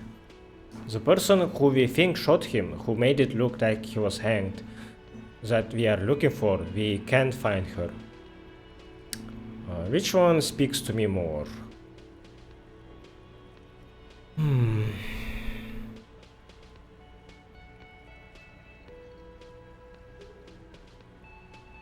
Yeah, I think option 4 is the most suitable one. A cover-up. What the author of the cover-up is the perp? Makes sense. I know, right? But what is the motive? Yeah. Hey, why am I telling you these things? You don't have a motive? Then the double cover-up seems too neat. Yeah. I don't know. Why are you? It gives you an odd look. It's like you felt it would be intellectually stimulating and would lead somewhere. A custom even? Oh my god, there's more. You want something more? What is it? Okay, why not? Let's do the old thing over again. We're not wasting time. There is no time. Well, where have you looked for her? We think she may be on the coast. West of here? Tough luck. The place is ruined from the bombardment. A lot of places to hide there. I don't know. Oh my god, there's more. You want something more? I'm going to say no. Just to see what you'll... God fucking shit. None of this is great news for him. Okay, I was clearly wrong. He is a firefighter, male nurse, animal control agent, something of that kind. Not a cop. Go on with your cop work. Don't let me stop you again. Okay.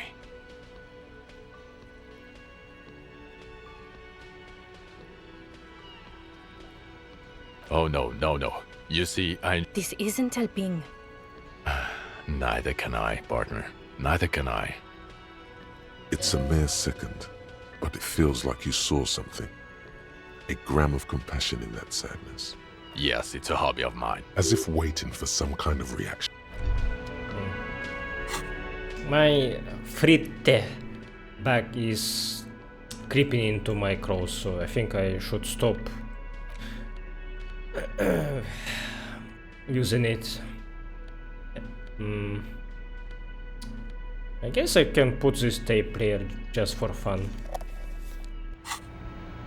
Yes? What precinct? Am I from? Fucking deranged lunatic. You're getting an intellectually unsatisfying vibe. Never mind. And B triple prime. Okay, we can see that this one is that failed building, yeah? Yeah. We really need to investigate its roof. Then that one was a broken tower, right? Radio tower. This one is unlikely. And the third spot, it's on an island and we can't explore there yet. Maybe we can go there later. So that makes me think that this spot is the most likely one, but if you can see, DCA building actually covers up this line of sight a bit, so it would be a tough shot. Failed building seems much more likely. 1 kilometer away, a point beyond the docks, the shot would have been a small miracle. 5% likelihood. There is an extreme... Yeah. Extremely narrow field of user. Just as you look at the flowers, a gust of wind raises them from the roof, picking them up in the air. What the fuck? Discard chance? Hand-eye coordination. Move your hand fast. Red check. Fuck. The wind brushes them off the roof. They're gone. No! What was that? That sucks. Can I retry this one more time? That sucked. Fuck me. My last save was a while ago. Okay, no saves coming for me. Shit! What was that?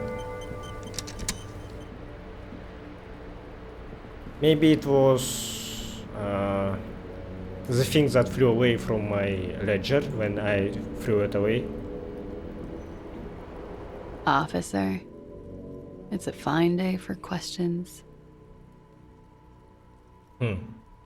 I can't do volition check for her anymore. Interesting. Lies. Yes, we demand she be punished for deceiving us. We demand her anxiety. We demand her fear. Devil woman. What? Her nails tap on the steel railing nervously, the sound of cold metal ringing under the wind. Where did I get that line from? Maybe because I'm alone? She nods, then nervously pulls on her. Okay. Well, I guess I can't arrest you when Kim is not here. Hey, did you break my game? Really? Fuck! My game is broken now. You piece of shit. I have to reboot the game now. Quick load doesn't work. Pause doesn't work. Okay, I was going back to the church and I gained a level up for looking at the strip lamp again. Ooh, this was a difficult check for encyclopedia. Street lights like this one were part of a renovation effort a few decades back. Sadly, the effort was abandoned before it was completed, and so these lights still illuminate crumbling streets. 700 real. Yeah. Don't know how to get that much money.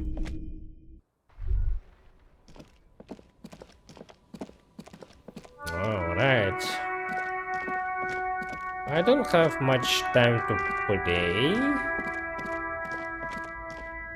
So, what should I do as my last thing for today?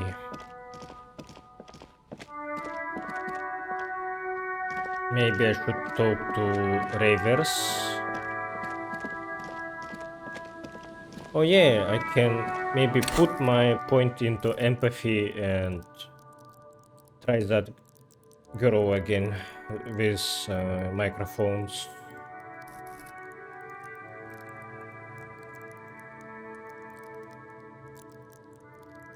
What checks do I have? I can do suggestion again, but I will not do that because we will be drinking probably.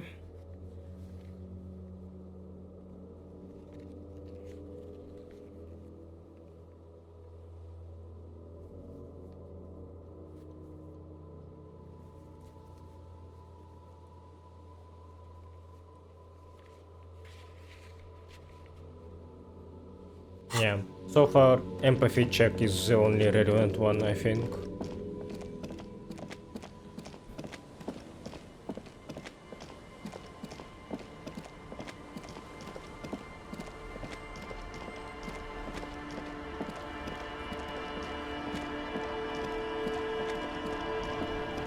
The sea's gonna calm down soon. I can feel it. The wind is turning south. I can talk to Joyce, actually. You're back. Good. Oh? Ma'am, this whole thing is a takeover. Yeah, that was obvious from the start. A takeover? Yes, it's not a strike. You aren't being let in because there's nothing to negotiate. The union is taking the terminal. He has told me so in his own words. He's taking it. He will also use the drug trade to finance the harbor. Taking it? She looks towards the colorful mountain of crates, like toy blocks rising above Martinez. Green livery, changing into red, blot by blot. Like a cancer of the blood, metastasizing. Then we're talking about a war. Evrart needs to let me into the harbor at once. We need to talk about this. The war is their goal. I told you before, Evrart has always wanted this to escalate. I can ask him to let you in. He's ready for a war, they all are. An insane goal. Crenell has 1,000 men on their payroll. The next batch will be a platoon of 20 men and a gunship. The one after that, 100.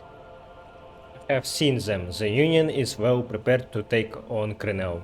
It will take a long time to kill them all. A lot of lives will be lost. It will be a massacre. The Union is massively outgunned. They have the support of Revachol West. They have the position. This will be a prolonged and bloody conflict. The only question is how long and how bloody. What do you suggest I do? Does it matter? Her mind's made up. It has been for some time. The choice was whether to tell her this, and you've already made it. All that's left is the denouement. First, will this affect your decision-making process? Everything affects the decision-making process, Detective. A constrictor knot of contrary motives. Greed, fear. There may be a way to affect her through these microscopics. Maybe there will be a check, so I will keep my skill point for now. It's not the RCM's job to make these decisions. All that remains is a denouement. Let them have the harbor. Cut off the snake's head. Evrart's pushing all this. It's a bluff. Call it. Have them open fire and see how long they last. Bring in everything you have and wipe them from the face of the earth. Look at your wrist. It's apocalypse o'clock. Time to commence the gloaming. I wish there was a disco option. You have already made up your mind, ma'am. What is it?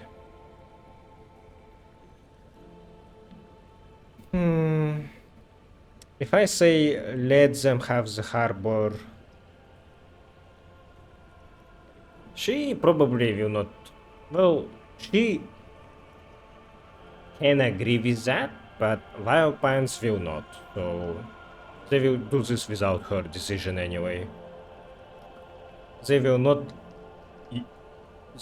let Union have this. And if Union does have this, then they will become a huge drug business, a drug trade business. Probably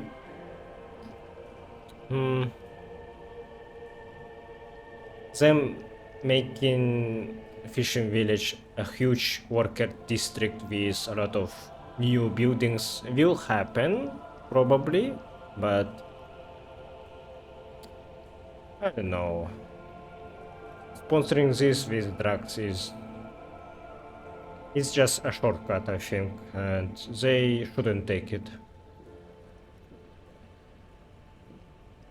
Because every option seems very bad to me. I don't think it's a bluff. They will stand their ground until they are all dead. So I think killing Evrart also doesn't solve this, because Edgar will come and take his place.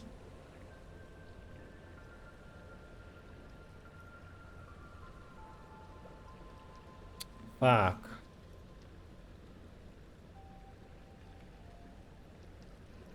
Maybe let them have it, and 5 Pines they can try to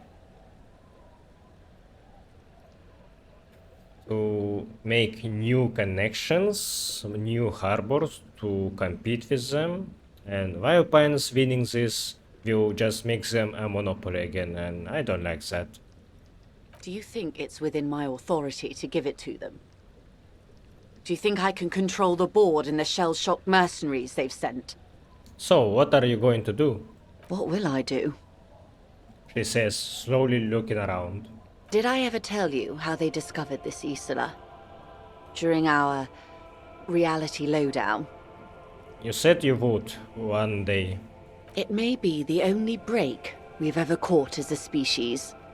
The last one for 400 years. Why? The nations who colonized this Acele called theirs Muindi, the world. It was all they knew, all they thought would be. That there would be something more was a gamble, akin to another world, or life after death. The Pale was thought to be impregnable, perpetual.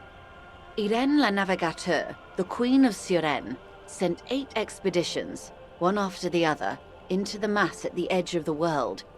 5 of the crews did not return. 2 did, but had lost their minds. Each of those expeditions would have been led by an admiral. Sounds like a purge. Like she was purging her political rivals.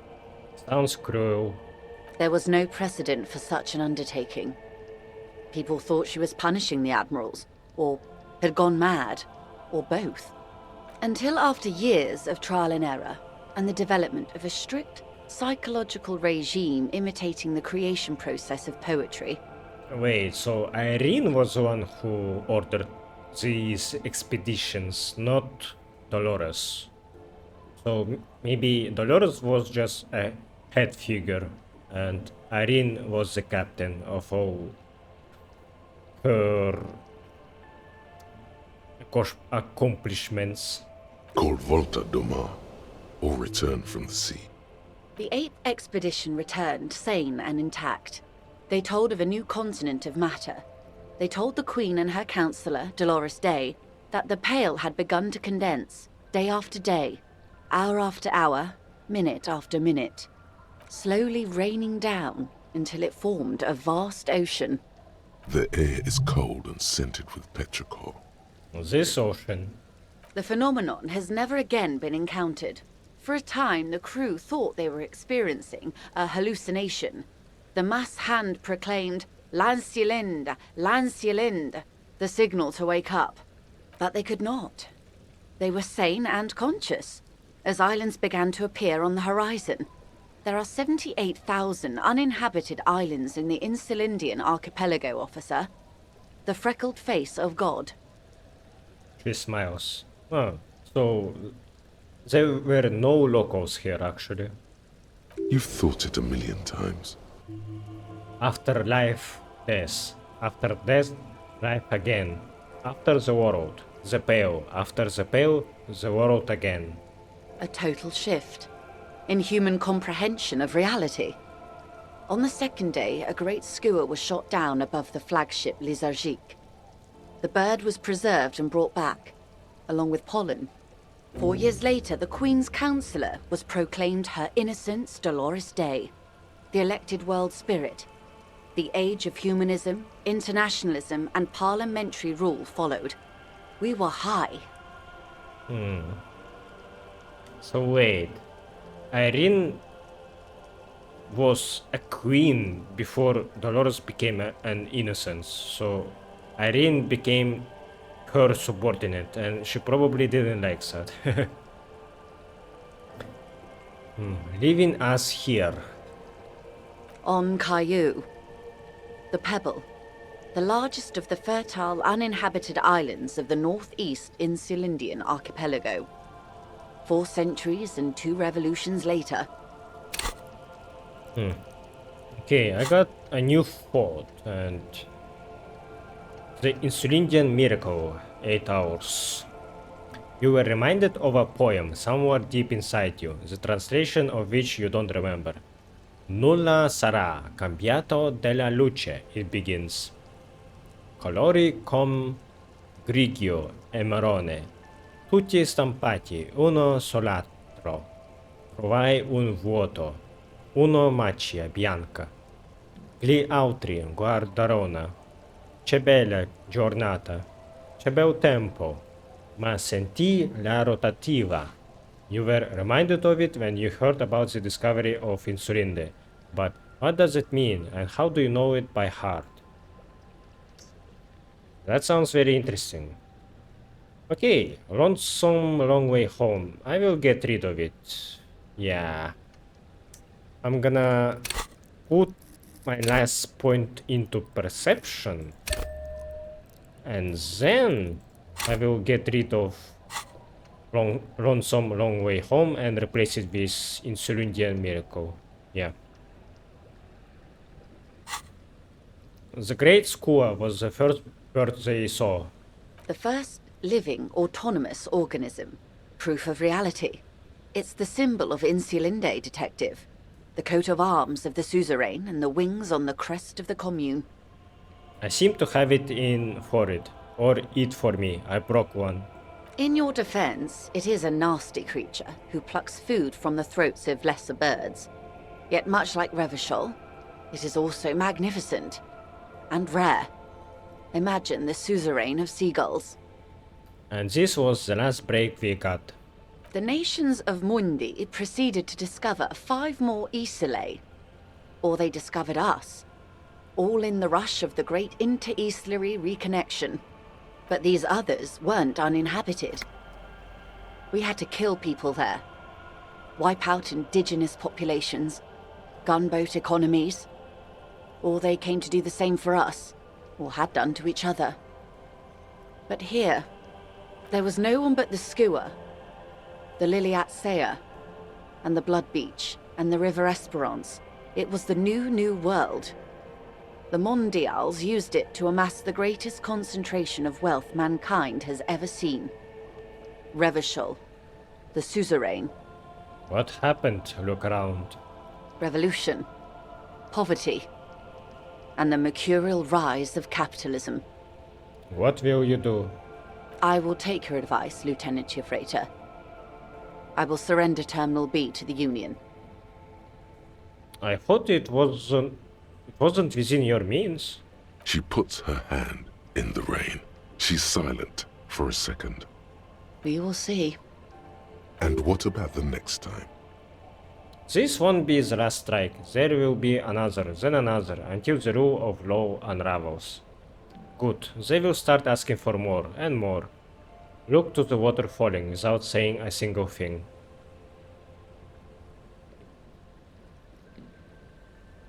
What happens will happen. She takes the end in her rain-sleek hand and starts untying the knot. Oh, are you going away immediately? The age of capital has only begun. I will talk to my employers in person. We will amputate and cauterize Martinez. If you handle the situation on the ground. You're going now. She generally avoids that term with her employers. Yeah, she usually calls them just my employers. And this is a red check, so I will go for it right now because I'm scared to lose it, like I did with Lena. There are no employers. She's a member of the board. Probably a partner. You are the Wild Pines. There are no employers. You are the citizens' militia. There are no superiors. She turns to you, rope in hand. What? Of course I have superiors. I am. That's right. We're all answerable to someone. Wait, that must mean you are really rich. I am. She tugs on the rope. Even after all this time, I still don't really understand who you are or what your angle is. I answer for my own actions. I don't hide behind some faceless organization. Here I am. I am the face, and I'm here to answer. Rejoice Layton. You're going now. Yes, Mr. Clare has a 2-month head start. I can't let it grow any bigger. And I've exhausted all my options from here. Understood. Let her go. Keep the peace, and I will keep my end of the bargain. Oh. How far along are they, the tribunal? A confrontation is imminent. They have followed in your footsteps. As your investigation reaches a climax, so does theirs. They are your shadow. Arm yourselves. Armor yourselves. I do have some armor. Protect their targets. Violence may be unavoidable, but we can limit the casualties. When will they make their move? Where? Soon. I do not know precisely. They have cut off all communication, you see. They know I've been feeding you information. One last thing, Lieutenant Dubois. I've given the matter much thought and come to this conclusion. You're not an amnesiac. You're insane. I know, because I too am insane. I just hide my illness better. And I'm rich. Isn't everybody a little insane? You are over-radiated. How do you keep it together? I'm overexposed, baby. My travels take me through the Pale dozens of times a year. I've got the longing. And I've got it bad. She points to her heart. She would die to return to it. The Pale, the past, anything one can return to. No, Detective. No one's as insane as you. The same strict psychological regimen the 8th Admiral developed when he crossed the Pale and discovered this Acele, the Volta Domar. It's used by inter-Easlary travelers and other troubled souls, even to this day. You could use a little of it yourself. Yeah, but we still don't know what that psychological regimen does. Like, what exactly you need to do it, to practice it. Goodbye, Joyce Le Messier. Goodbye, Rejoice Layton. Goodbye, nether creature of the Forbidden Swamp.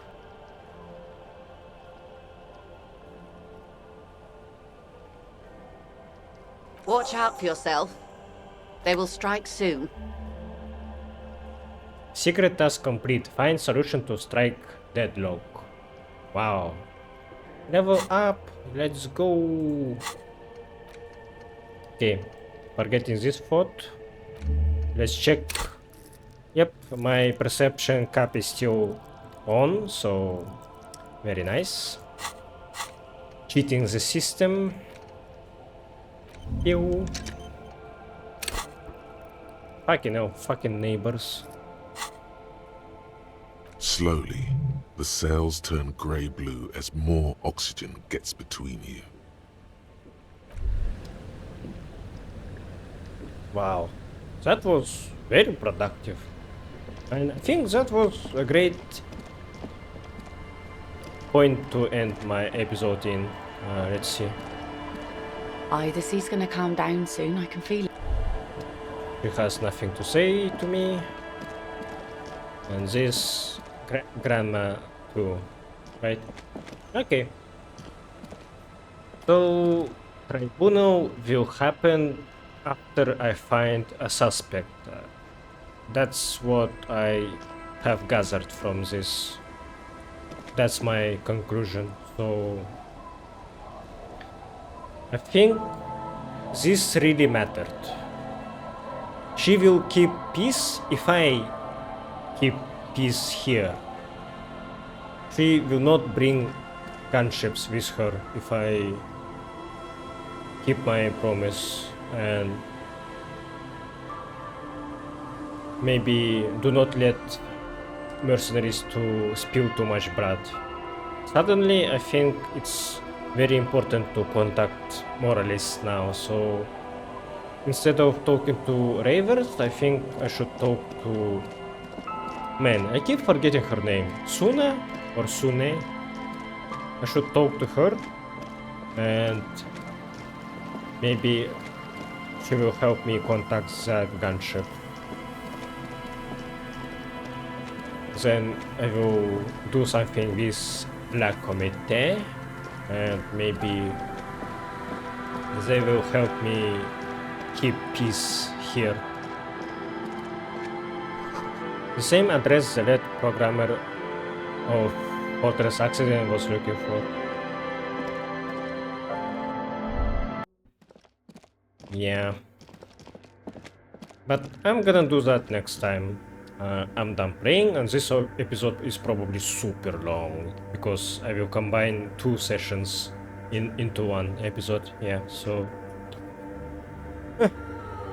I will keep this outro short and will not say anything more. Yeah, so hope this was entertaining for you, and I think I have done great things today. A lot of things to think about. Yeah. So thank you for watching and see ya.